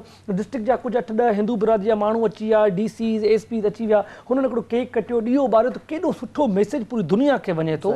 सो मां तव्हांजे चैनल जे थ्रू ऐं जेके बि असांजा लिसनर्स आहिनि ज़रूरु तव्हांखे सिंध जा हर माण्हू ॾिसे थो तव्हांखे गवर्नमेंट जा माण्हू ॾिसनि था उन्हनि खे अपील कंदसि त महिरबानी करे हीअ नंढी शइ आहे मगर हिन सां तमामु वॾो इमेज पाकिस्तान जो वञे थो, तमामु सुठो कॉन्सेप्ट जेको सिंध जो वञे थो। त महिरबानी करे हिन अहिड़ा प्रोग्राम जेको आहे ज़िले लेवल ते कया वञनि, अहिड़ा स्टेप्स ज़िले लेवल ते कया वञनि त जीअं दुनिया वटि सुठो इम्पेज वञे। ऐं जेको आहे वरी जेको आहे रिक्वेस्ट कंदसि असांजे जेको आहे वापडा वारनि खे महिरबानी करे हीअ 3 ॾींहं ॾाढा ख़ुशियुनि वारा ॾींहं हूंदा आहिनि। महिरबानी करे इन ते जेको आहे अगरि लोड शेडिंग करणी बि आहे त उहे अहिड़े टाइम ते कनि जंहिं वक़्त में को सिज जी रोशनी हुजे। को असां वटि वरी कोशिशि करे ईअं कंदा लोड शेडिंग हरू भरू जो जेको आहे शाम जो 7 बजे खां पोइ कंदा आहिनि। त भाई इहे 4-5 घंटा त हूंदा आहिनि जे असां सेलिब्रेशन थींदी आहे सिर्फ़ु ॾीआ न ॿरंदा आहिनि। इन ॾींहं ते छा भाई असांजे मंदरनि में सत्संग थींदो आहे। सत्संग खां अलावा अहिड़ा माण्हू जेके पूरो साल ॿाहिरि हुजनि था कहिड़े मुल्क में हुजनि था उहे सभु अचनि था मंदरनि में गॾजनि था पाण में मिलनि था त हिन सां ओनरशिप मिले थी। माण्हुनि खे अहसासु वञे थो त असां सां सभु असांजा ॿाहिरि गॾु बीठा आहिनि, असां सां असांजी गवर्नमेंट गॾु बीठी आहे। सो अहिड़ा इंतज़ाम कया वञनि त जीअं जेको आहे माण्हुनि खे जेको अवेलेबिलिटी मिले। बाक़ी मोकल जो जेको आहे सवाल आहे वरी मां सिंध गवर्नमेंट खे ख़राज तहसीन पेश कंदसि त जिन जेको आहे भला एटलीस्ट हिकिड़ो लेटर त कढियो आहे जेको आहे हिंदू बिरादरी खे मोकल आहे ॾिनो आहे मगर इहो फ़र्ज़ु जेको आहे इहो फ़र्ज़ु जेको आहे फेडरल गवर्नमेंट जो आहे त उतां हिकिड़ो लेटर कढे ओवरऑल पाकिस्तान में जिथे छो त हिंदू पंजाब में बि रहनि था, हिंदू बलोचिस्तान में बि रहनि था, हर हंधि रहनि था ऐं उते जेके एम्प्लॉय करण वारा मुलाज़िम वञनि था उहे बि रहनि था। जॾहिं नोटिफिकेशन निकिरी वेंदो त उहे माण्हू पंहिंजनि अबाणनि घरनि में ईंदा ऐं अबाणनि घरनि में इहा त ख़ुशी हूंदी आहे जॾहिं हुननि जो वॾो पुटु हुननि जो न्याणी जेका ॿाहिरि मुल्क उहा अचे थी जॾहिं उहा न आहे त हुन लाइ ख़ुशियूं कहिड़ियूं। अगरि कंहिंजो वालिद साहिब खे इस्लामाबाद कमाए थो या लाहौर कमाए थो, कराची कमाए थो, अगरि उहो उनजे घर नथो थी सघे त माना मीन्स हुन लाइ त उहा दीवाली अधूरी रहिजी वई। ख़ुशी अधूरी पाण ख़ुशियुनि खे बीणूं कयूं कलाम ॿुधूं पोइ कचहरी कयूं छा ख़ैर आहे। बिल्कुलु साईं बिल्कुलु। कोमल असां सां गॾु आहे सो कोमल खे बि किथे वञिणो आहे त हुन खां हिकिड़ो कलाम ॿुधी वठूं जल्दी। बिल्कुलु साईं बिल्कुलु जी।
ॾियारी जो ख़ासि प्रोग्राम आहे ऐं ॾियारी जे ख़ासि प्रोग्राम में कुझु महिमान अचनि पिया, कुझु वेठा आहिनि, उन्हनि सां कचहरी जो सिलसिलो जोड़ियूं था।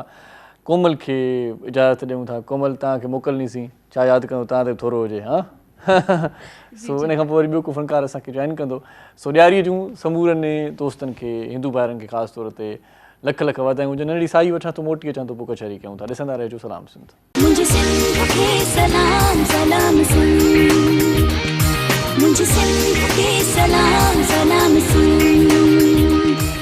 जी सलाम सिंध में हिकु बार वरी तव्हांखे भलीकार चऊं था, वेलकम बैक। ऐं हिन लम्हे वरी असां यासिर समय साहिब खे गुज़ारिश कईसीं त असांखे जॉइन करे। थोरी देरि पहिरियां जॾहिं प्रोग्राम स्टार्ट थियो त यासिर साईं खे चयोसीं त भाउ तव्हांखे वरी असां ख़िदमत जो मौक़ो ॾींदासीं ऐं तव्हांखे ख़िदमत असां तव्हांजी बि कंदासीं, ॿई मौक़ा हिक ॿिए खे ॾींदासीं। वॾी महिरबानी यासिर साईं, तव्हां असांजे प्रोग्राम में आयो ऐं मौज़ महिमान असां सां गॾु आहिनि। उन्हनि सां कचहरी जो सिलसिलो बि जारी आहे।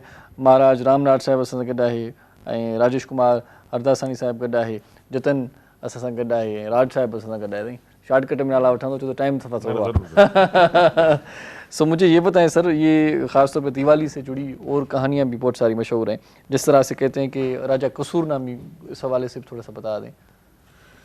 राजा कसूर नामी जो आप कह रहे हैं कि जो बड़ा जालिम था कहते हैं कि नहीं, जालिम तो वो तो थे ही, लेकिन राजा कसूर जो है वो एक उनका एक अलग कॉन्सेप्ट था। अच्छा अच्छा। जो समुद्र मंथन के जो बारे में जो मैंने आपको बताया, अच्छा, तो वो उसी टाइम के समय का ये है। और ये एक राजा थे दोनों।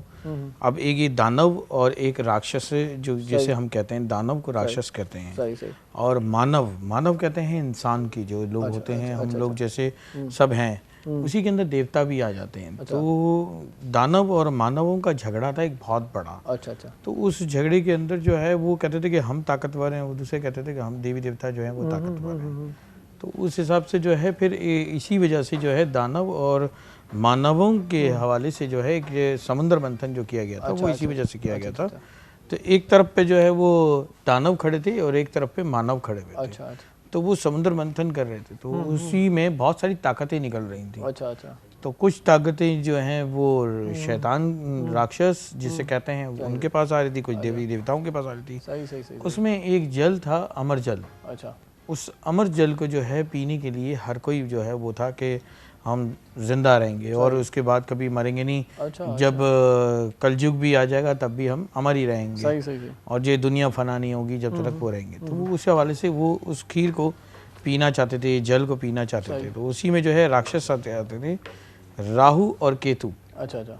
उन राहु और केतु का जो है वो उन्होंने जल पी लिया था देवी देवता का रूप बदल कर। अच्छा अच्छा।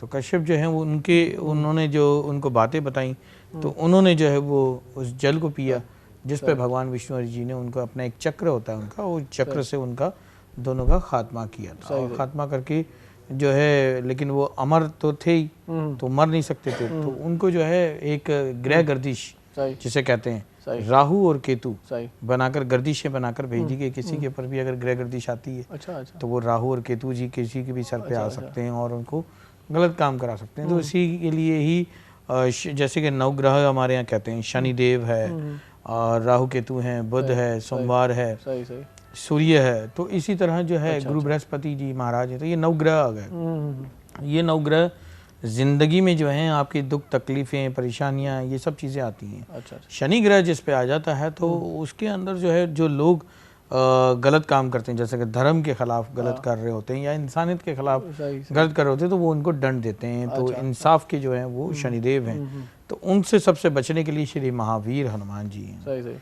तो इन सब ने भी जो है श्री महावीर हनुमान जी का एक साथ लिया और उनसे प्रार्थना की कि हम सबके कष्ट दूर। तो इसी यही समुद्र मंथन से जो है सारी चीज़ें निकली हैं। और उसी में ही महालक्ष्मी माता भी आई और दिवाली भी हुई। एक कुछ श्री रामचंद्र भगवान जी जो है कश्यप के जो कार्य में हुआ, तो वो 3 लाख साल पहले ही रावण को जो है इन्होंने प्रहास किया था, मतलब जीता था, जिसमें बाली भी थे, कश्यप माता थी, और उसके अंदर जो है दूसरे और भी दूसरे जो 2-3 थे, परशुराम जी थे। तो इन तीनों ने जो है उनको जो है परास्त किया हुआ था। मतलब ये कि वो ये ज़िंदगी में ये समझते थे कि मुझे कोई हरा नहीं सकता। तो इन तीनों ने पहले हरा चुके थे, लेकिन फिर भी उनका एक ताकत थी, तो वो उस ताकत की जनून में थे। तो वो जनून को जो है वो देखने के लिए जो है फिर वो जिस तरह से विमान, एक जैसे विमान जहाज़ जैसे आजकल होते हैं, तो सबसे पहले जहाज़ निकालने भी वाले वही थे कि जो जिन्होंने विमान पे जा रहे थे, तो कश्यप को इनको देखा था। सही। तो इन लोगों ने जो है श्री राम भगवान जी से पहले भी ये चीज़ें हुई, तो उनको परास्त करने के लिए रावण आए थे। सही सही सही, तो रावण को मारने के लिए जो है कश्यप पे जो, और उनको खात्मा करने के लिए श्री राम भगवान जी ने 3 लाख जो है समय पहले ही, इतनी उम्र थी उनकी रावण की, और श्री रामचंद्र भगवान जी का अब जो है जन्मदिन जो आया था, तो वो 8,80,100 की उम्र उनकी अब तक है। तो इसलिए हम त्रेता युग में भी कहते हैं उनको। चलें चलें मज़ीद बात करते हैं इस पे महाराज साहब। तो जतन साईं, तव्हां इहो मूंखे हाणे ॿुधायो त पाण सिर्फ़ु पंहिंजो पाण खे ठाहींदा आहियो, संवारींदा आहियो, या संगत साथ सां बि निभाउ कंदा आहियो? ग़रीब ग्रुप दोस्त बि हूंदो को, सभिनी सां गॾु हूंदा आहियो? दिवाली में असांजी मुंहिंजी पंहिंजी इहा ई कोशिशि हूंदी आहे, ऐं दोस्तनि यारनि खे बि, त पाण त सॼो साल कपिड़ा नवां वठंदा रहंदा आहियूं, पर जेके ग़रीब आहिनि उहो सॼो साल इंतज़ारु कंदा आहिनि त ॾियारी अचे। जीअं भाउ राजेश चयो त ॾियारी अचे त नओं सूट पायां। त आउं इहो ई कोशिशि कंदो आहियां दोस्तनि यारनि खे त पाण हिकिड़ो संगत साथ में हिकिड़ो पूल ठाहे हलूं, ग़रीबनि जे घर में राशन ॾियूं, उन्हनि ताकी उन्हनि जी ॾियारी सुठी रहे, उन्हनि खे ॾिया वठी ॾियूं सुठा। जीअं पाण पंहिंजे घर में था रखूं ओड़ा ई ॾिया उन्हनि खे बि ॾियूं, ऐं उन्हनि खे पाण नवां सूट वठी ॾियूं। उन्हनि जा नंढा नंढा ॿार हूंदा आहिनि, उन्हनि जूं विशिस हूंदियूं आहिनि त दिवाली ते मूंखे हीअ खपे, उहे पूरा कयूं। त असांजी मेन कोशिशि इहा ई हूंदी आहे त दिवाली में सभु गॾिजी ख़ुशी मल्हायूं। इहो न आहे त दिवाली सिर्फ़ु अमीरनि जी आहे, दिवाली ग़रीबनि जी बि त आहे, मिडिल क्लास जी बि आहे, त सभु इक्वली हिकु जहिड़ो ॾियारी मल्हायूं, छो त दिवाली सभिनी जी आहे। ऐं हुन में उनजे घर वेंदा आहियूं असां दिवाली जे ॾींहुं या ॿिए ॾींहुं, हुननि सां गॾु वञी उन्हनि जे घर में मानी खाईंदा आहियूं। जीअं उन्हनि जी झूंपड़ी में वेंदा आहियूं, उन्हनि खे चवंदा आहियूं पंहिंजो सामान सीधो वठी ईंदा आहियूं, उन्हनि खे चवंदा आहियूं हाणे पचायो, बल्कि हू खाधा वधीक असां खां सुठा ठाहींदा आहिनि। उन्हनि जे घर में जेकी लाई ठहंदी आहे उहा असां न ठाहे सघंदासीं। उन्हनि जे घर में जेके मिठा लोला ॿियूं शयूं ठहंदियूं आहिनि, उहे पुलावत थी वियो, उहो उन्हनि जे ख़ुशबू ई अलॻि हूंदी आहे न, कोयलनि ते ठाहींदा आहिनि। असां कोशिशि इहा ई कंदा आहियूं ॾियारी ते, जीअं हाणे असां अॼु ॾियारी त सुभाणे असां उन्हनि टे वेंदासीं, त माना उन्हनि सां गॾु वेही सेलिब्रेट कंदा आहियूं त असांखे ख़ुशी थींदी आहे वधीक। ऐं इहो ई असांखे असांजो मज़हब सेखारे थो, सभिनी जो मज़हब इहो ई थो सेखारे त तव्हां बराबरी जी हर शइ में सेलिब्रेशन कयो। तव्हां ईअं न केरु तव्हांखे ॾिसे हीअ मूंखां हेठां मथियां, बराबरी मेन ॾींहंनि में तव्हां बराबरि हुजो। सही सही। अच्छा राज साहब, मां ॿुधो आहे त माना जेकी शयूं तयारु थींदियूं आहिनि, खाधा तयारु थींदा आहिनि, मानी टिकी तयारु थी, अॻु में ई हिकु ॾींहुं पहिरियों ई मां सम्झां हिकु राति पहिरियां तयारु थी, उहा ही त्योहार आहे दिवाली जो या ॿियो को आहे? न सर, इहो उहा शइ थींदी आहे। अच्छा, उन ॾींहुं वरी पोइ न कंदा आहिनि? थधिड़ी जो कॉन्सेप्ट इहो हूंदो आहे त असां हिकु राति अॻु चुल्हो थधो कंदा आहियूं, चुल्हो न ॿारींदा आहियूं। बाक़ी दिवाली वारे ॾींहं ते मिठाइयूं हूंदियूं आहिनि, पर दिवाली वारे ॾींहुं मिठाइयूं एॾियूं खाईंदा आहियूं जो माना रोटी जी त नीड ई न पवंदी आहे। हा, माना सम्झो त अॼु त असांखे रोटी जी नीड ई न पवंदी, तव्हां मिठाई खाराई, दोस्त खाराईंदा, ॿिया खाराईंदा, त इन में उहो कॉन्सेप्ट न आहे जेको आहे न चुल्हो थधो जेको असां कंदा आहियूं, उहो थधिड़ी जो कॉन्सेप्ट। सही सही सही। माना हिन दफ़े माना जेको दिवाली में ख़ासि तौर ते इलाही सारा इतमाम थींदा आहिनि खाधे। मिठाई जी दुकान ई न वणंदी आहे। अच्छा, सर मिठाइयूं घर में बि ठहंदियूं आहिनि, ॿाहिरां बि ईंदियूं आहिनि। अच्छा, हा, त घणनि ई क़िस्मनि जूं मिठाइयूं हूंदियूं आहिनि। जीअं हिकिड़ो मिसाल तव्हांखे ॾियां, मोंगी मिठाई आहे जेका असां घर में ठाहींदा आहियूं। अच्छा अच्छा। हा, हिकु त लाई थी वई, लाई मूंगी मिठाई जेका घर में ठहंदी आहे। अच्छा, उन खां बाद वरी ॿाहिरां ईंदी आहे साई मिठाई। अच्छा, ख़ासि करे सभिनी खे घणी वणंदी आहे बर्फ़ी। अच्छा, ऐं नारेल जी मिठाई, लारकाणे जी त ख़ासि करे नारेल जी मिठाई मशहूरु आहे, त पोइ त घणो ई माना हूंदो आहे। सही सही। उहा संगत खे साथियुनि खे बि ॾियणो पवंदो आहे, मिट माइट आहे पाण। अच्छा, वरी उहा मिठाई दिवाली खां पोइ बि असांजी पई हलंदी आहे। अच्छा अच्छा। पोइ बि माना हिकिड़ो लाई त माना एतिरी वठंदा आहियूं त पया खाऊं, छो त इहे ज़बरदस्त शयूं। सही सही। ऐं बेसब्री सां इंतज़ारु हूंदा दिवाली। सही सही। पोइ माना इन खां पोइ घणा माना साल मिठाई न खाईंदा, माना हिकिड़ो साल पूरो या 2-3 महीना? न न, पोइ त सर हाणे ॾिसो था ख़ुशियुनि जा ॾींहं ईंदा रहनि था। अच्छा, त एॾो माना खाइण खां, पर हीअ वरी जेका दिवाली वारी मिठाई जी ख़ुशी हूंदी आहे न, उहो वॾी अलॻि आहे वरी। सही सही सही। उन में मोहबत अलॻि आहे। सही सही। माना इन जो ख़ासि जेको आहे सो ॾियण वठण जो जेको सिलसिलो आहे, मिठाई माना अहम आहे। अहम ज़रूरु आहे, छो वात मिठो कराइणो आहे। सही सही। हा, छो जो इन ॾींहं ते बुराईअ जे मथां सुठाईअ जी जीत थी हुई, त उन ख़ुशीअ में उनखे मिठाई ॾियणी आहे। वात मिठो चवंदा आहिनि त कुझु खाने, कुझु जो सुठो कमु कयो उन खां पहिरीं वात मिठो ज़रूरु कयो, त हेॾो वॾो ॾिणु आहे असांजो, त वात मिठो त लाज़मी। शहर जा जेकी मिठाई वारा दुकान उहे त ख़ाली थी वेंदा हूंदा तक़रीबन? ऐं तक़रीबन ईअं ई कॉन्सेप्ट हूंदो आहे, या पाण घरनि में बि तमामु थिए थो? घरनि में बि ठहनि था। मां तव्हांखे उहो ई अर्ज़ु कयुमि त मोंगी मिठाई या कुझु ॿियूं मिठाइयूं घरनि में बि ठहंदियूं आहिनि। सही। अच्छा, उहे बि सुठी क्वांटिटी में ठहंदियूं आहिनि, पोइ बि ॿाहिरां बि ईंदियूं आहिनि। अच्छा। हा, छो जो मिठाई में घणा ई आइटम रखिबा आहिनि। सही। त सभिनी मां टेस्ट करे, गुलाब जामुन आहे, रसगुल्ला, त घणी मिठाइयूं वरी। 2-3 मिठाइनि जा नाला वठो, छो त सुबुह सुबुह पर वात मिठो असां बि कंदासीं। केक पियो आहे? न न, ज़रूरु ज़रूरु। थोरी देरि में केक असां खाईंदासीं। सो ही सेलिब्रेशन्स जो हिकिड़ो सिलसिलो आहे जेको आहे ख़ुशियुनि जो ॾींहुं आहे। सही। अच्छा पोइ इन में मख़सूस माना पाण में घरनि में ई सेलिब्रेट थिए थो या घर वारा वरी ॿियनि घरनि में वञनि था हिक ॿिए सां मिट माइट अचु वञ बि थिए थी असल में त ईद वारे ॾींहं ते हिक ॿिए ॾे अचु वञ महिमानदारी घणी हलंदी आहे इन में इहो आहे त दिवाली हिकिड़ो वॾो ॾिणु आहे त उहो माना सभु मिली करे सेलिब्रेट कंदा आहिनि अॼुकल्ह ॾिसो था त जॉइंट फैमिलीज़ वारो रवाज घटिजी वियो आहे ऐं उहे शयूं थियनि थियूं पर पोइ बि लक्ष्मी माता जी पूजा करे पाण सभु अॼु लक्ष्मी माता जी शाम जो पूजा जॾहिं सिजल थिए खां पोइ कंदासीं उन खां बाद में पोइ सभु असां हिकिड़े कंहिं बि वॾे जे घर में ॾाॾे खां पोइ जेको बि वॾो थींदो आहे वॾो चाचो हूंदो उनजे घर सभु गॾु थींदासीं वधीक रस्मूं जेकी बि रस्मूं हूंदियूं वधीक जेके बि शयूं हूंदियूं उहो उते थींदियूं डिनर उते थींदो ऐं सभु पर घर में लाज़मी पूजा पंहिंजे घर में करणी आहे ॾीआ घर में ॿारणा आहिनि छो जो इन ॾींहं में पंहिंजे घर खे बंदि ऐं ऊंदहि में नाहे रखिणो हूंदो त पूजा वग़ैरह करे पोइ इन में इहो थींदो आहे ऐं उन खां बाद में पोइ पंहिंजे ख़ानदान जे कंहिं वॾे जे घर सभु मिली करे फटाका बि ॿारींदा आहियूं ऐं मिठाइयूं बि खाईंदा आहियूं डिनर बि थींदा आहिनि उते मिट माइट बि ईंदो आहे मिलण वरी ॿियनि ॾे बि वञिबो आहे हिकिड़ो प्रॉपर हिकिड़ो माना चैन हूंदी आहे जितां हलंदो आहे माना शाम जे टाइम ते फटाका स्टार्ट थी वेंदा सिजल थिए खां पोइ सिजल थिए खां पोइ हिकिड़ो लक्ष्मी माता जी पूजा ॾियारी जी पूजा जो हिकिड़ो टाइम रखियलु हूंदो आहे उहा करे उन खां बाद में ई सॼो हूंदो आहे पूजा करे वठो ऐं पोइ लक्ष्मी अचे त पोइ असांखे रुॻो सलाह हणिजो बिल्कुलु असां बि तव्हां करूं किथे का ट्रीट वग़ैरह वठूं न सर लाज़मी बिल्कुलु ज़रूरु सर वाह वाह ॾाढो मज़ो अचे थो इहे जेके ख़ासि ॾींहं आहिनि ऐं अहिड़ा ॾींहं जेके आहिनि से उहे जेकी असां हिंदू भाइरनि सां गॾु मल्हायूं पिया सो हिंदू भाइरनि खे वरी बि ॾियारी जूं तमामु घणियूं वाधायूं हुजनि यासिर असां सां गॾु आहे त ख़ुशीअ खे ॿीणो करण जे लाइ हिकिड़ो सुठो कलाम ॿुधूं राजेश साहब छा ख़्यालु आहे तव्हां वरी तव्हां सां कचहरी कयूं था बिल्कुलु सही तव्हां त माना अहिड़ी कचहरी था कयो असां दिलि चए थी मां ब्रेक ई न वठूं वाह वाह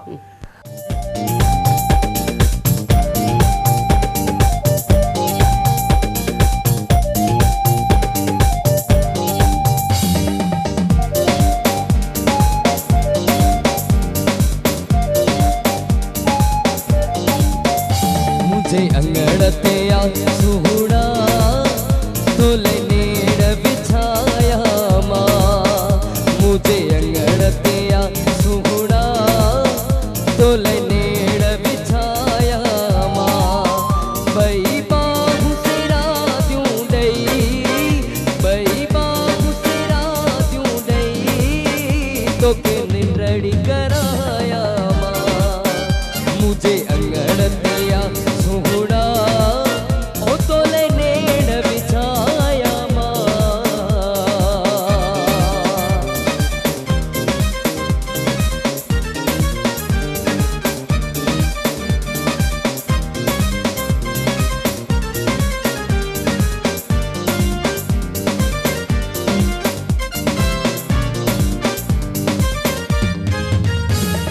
सोन जे मुल में तोरिया तोखे तोता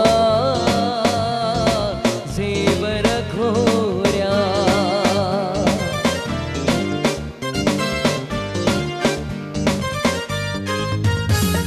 सोन जे मुल में सोन जे मुल में सोन जे मुल में सोन जे मुल में सोन जे मुल में तोरिया तोखे तोता ज़ेवर घोरिया अखिड़न में पिरी पेगी अखिड़न में पिरी पेगी तोखे निंडड़ी कराया मां मुझे अंगड़ ते आ सुहुड़ा ओ तोले नेड़ बिछाया मां मुझे अंगड़ ते आ सुहुड़ा ओ तोले नेड़ बिछाया मां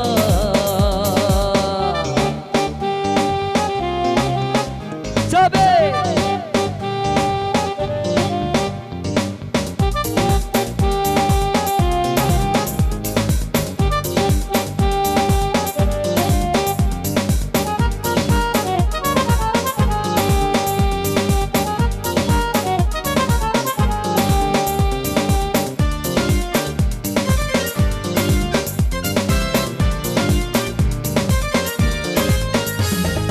उह जाए न लगा जानी जाते तोखे बिहारिया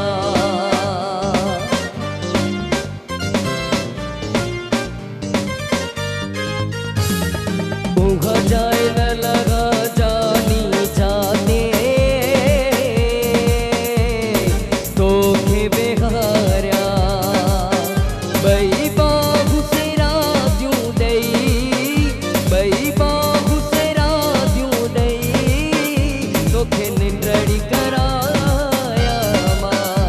तुझे अंगण ते आ सुंघुड़ा ओ तो लनेड़ बिछाया मां हैप्पी दिवाली जी मुबारक आ ओ छो न खुशियूं मनाया मां सब गरीब झुमियूं हण सब मिसकीन झुमियूं हण हिंदू बिरादरी खे मुबारक अजो हैप्पी दिवाली आहे ओ छो न खुशियूं मनाया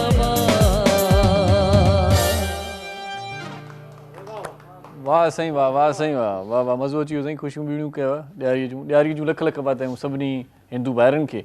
नंढी साई वठूं था, मोटी अचूं था, तव्हां सां गॾु रहिजो, ॾिसंदा रहिजो सलाम सिंध। मुझे सिंध के सलाम सलाम सिंध, मुझे सिंध के सलाम सलाम सिंध।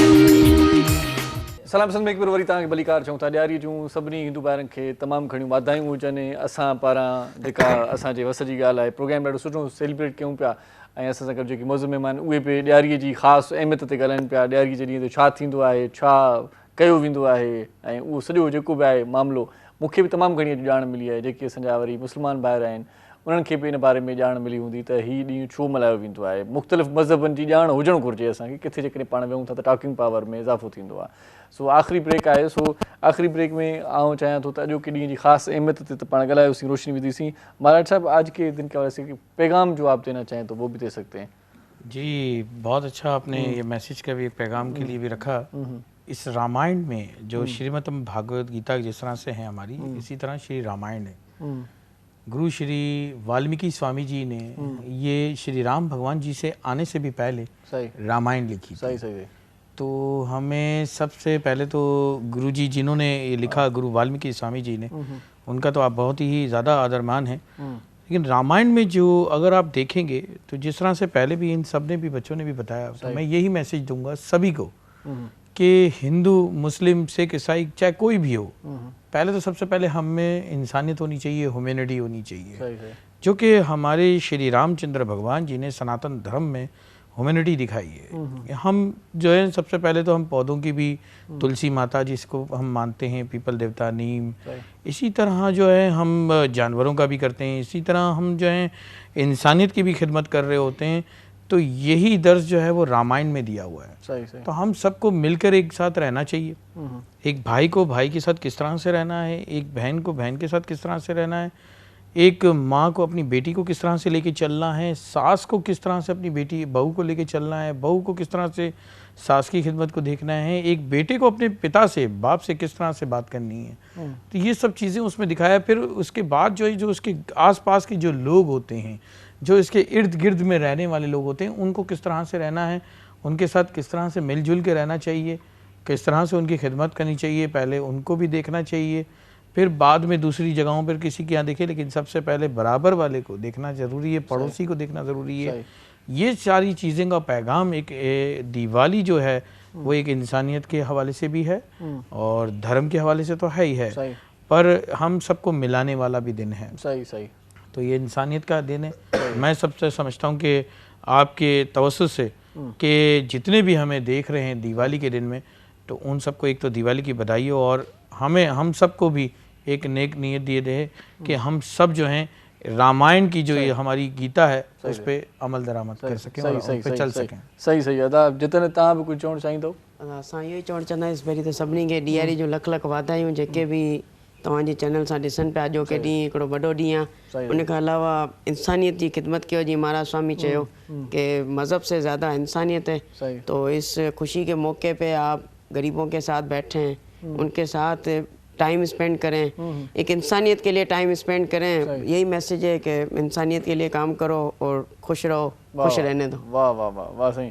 ऐं साईं राज साहिबु, तव्हां बि आख़िर में कुझु सनी ॾियणु चाहियो था? बिल्कुलु। पहिरीं सभिनी खां पहिरियों त हिन वॾे ॾींहं ते धणी दरिया ई दुआ आहे त असांजी सिंध, असांजो पाकिस्तान सदाईं साओ रहे, आबाद रहे।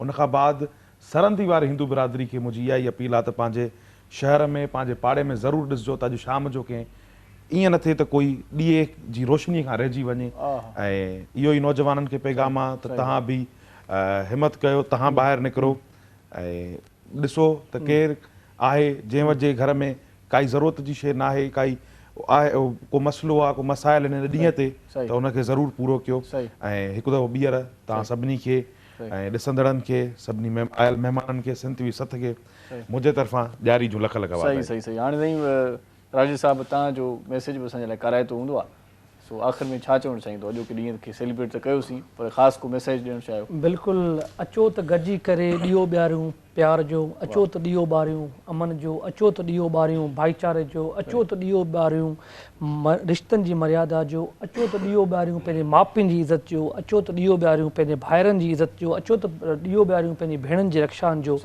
सची पुछो ही उहे ॾीआ आहिनि, ही उहे रिश्ता आहिनि जिन खां बग़ैर ही दुनिया अधूरी आहे। ही वक़्तु आहे जेके असां ॾिसंदा आहियूं जेके माण्हुनि पंहिंजनि माउ पीउनि जो क़दुरु नथा कनि, पंहिंजे घर वारनि जो क़दुरु नथा कनि, उहे ज़िंदगी में हमेशह पुठियां ई रहनि था। सो मां तव्हांजे चैनल जे थ्रू गुज़ारिश कंदुसि उन्हनि सभिनी दोस्तनि खे, सॼी हिंदू बिरादरी खे, सॼी इंसानियत खे त महिरबानी करे पंहिंजे माउ पीउनि जो क़दुरु कयो, पंहिंजे भाउ भेण जो क़दुरु कयो, पंहिंजे धर्म पत्नी जो क़दुरु कयो। ही सभु उहे रिश्ता आहिनि जेके तव्हांखे मज़बूत कनि था।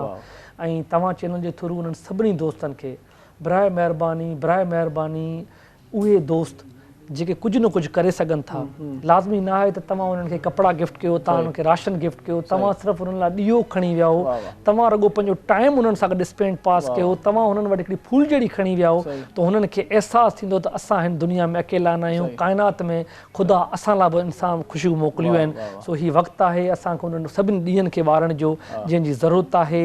ऐं मां आख़िर में उन्हनि सभिनी दोस्तनि खे गुज़ारिश कंदुसि त हीअ जेका कोविड जो सिनेरियो हले पियो उन लाइ पूरी दुनिया में जेको सिनेरियो आहिनि उहो उन लाइ दुआ घुरो त उहो ख़तमु थिए ऐं पाकिस्तान जी ख़ुशहाली लाइ, सिंध जी ख़ुशहाली लाइ अचो त गॾिजी थियूं, गॾु भाइरनि वांगुरु पंहिंजो किरदारु अदा कयूं ऐं हिन जे लाइ तरक़ी लाइ दुआ कयूं।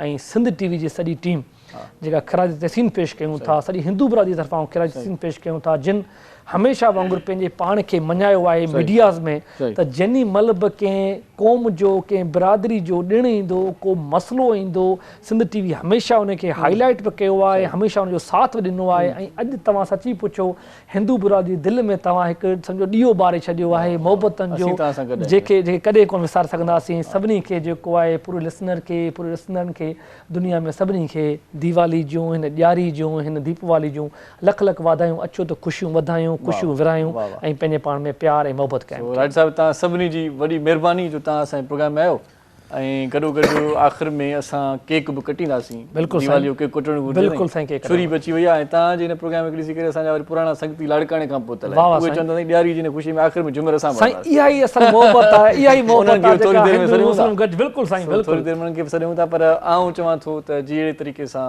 हिन भेरे हर को पंहिंजो पंहिंजो मैसेज ॾिए थो, मुंहिंजो वरी मैसेज इहो आहे त जीअं घरनि खे साफ़ु रखियो वञे थो, जीअं दुकाननि खे साफ़ु रखियो वञे थो, ईअं हिन ॾींहं ते अज़म कजे त पंहिंजी दिलि खे बि साफ़ु रखो, पंहिंजी नियतुनि खे बि साफ़ु रखो ऐं अॻिते हली करे हिक ॿिए सां भरजला थींदासीं, हिक ॿिए सां गॾु रहंदासीं, हिक ॿिए जी मदद कंदासीं, हिक ॿिए जी हमदर्दी कंदासीं। सो ॾियारीअ जूं सभिनी हिंदू भाइरनि खे तमामु घणियूं हिकु भेरो वरी असांजे तरफ़ां मुबारकूं हुजनि। सो आउं मौज़ महिमान खे गुज़ारिश कयां थो त गॾिजी सॼी अचो त ॾियारीअ जो केक कटियूं। यासिर समय साहिबु गुज़ारिश कंदासीं सुठो कलाम ॿुधाए, मोहरम साईं गुज़ारिश कंदासीं त वरी कीबोर्ड वॼाए। तव्हां सभिनी साईं वॾी वॾी महिरबानी जेको असांजो प्रोग्राम ॾिठो पए। सो ॾियारी खे सेलिब्रेट कयूं पिया, अचो त केक कटियूं साईं।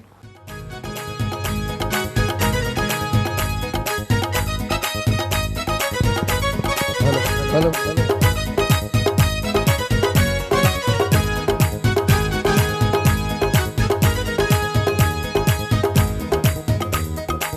अज से वड़े ते लाल दे दर ते, अज से वड़े ते लाल दे दर ते पावा धमा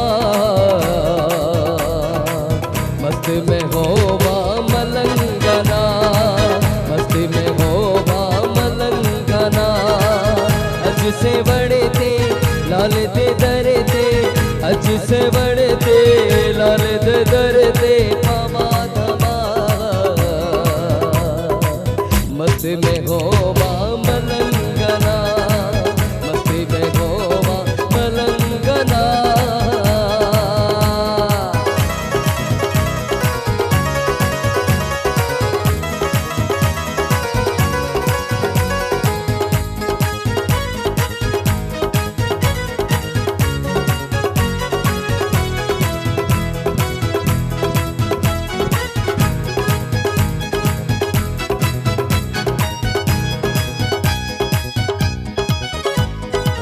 हसन हुसैनी शेर जली है, पाक नबी दा पाक वली है।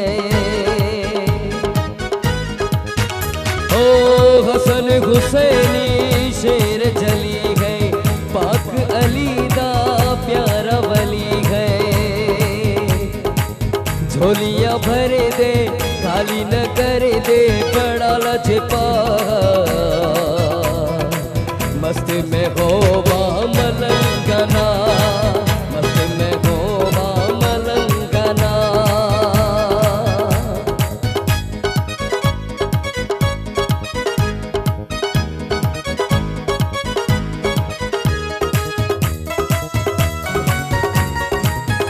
सबे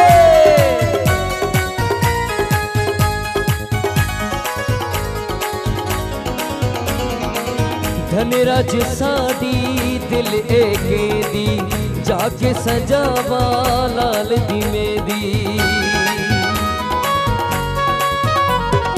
ओ दियो जलिया दियो जलायो, दिए बारी खुशियों मनायो।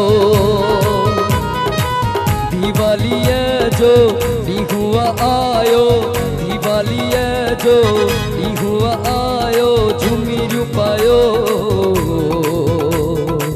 केको कटायो मुबारक जो, केको कटायो मुबारक जो, केको कटायो मुबारक जो।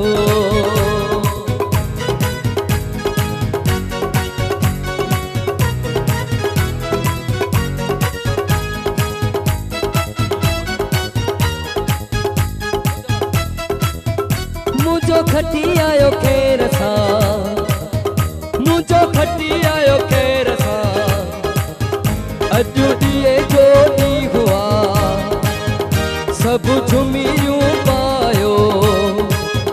दिवाली अजु मुबारक हूँ, दिवाली अजु मुबारक हूँ। हिंदू बिरादरी खुशिया, हिंदू बिरादरी के मुबारक हूँ।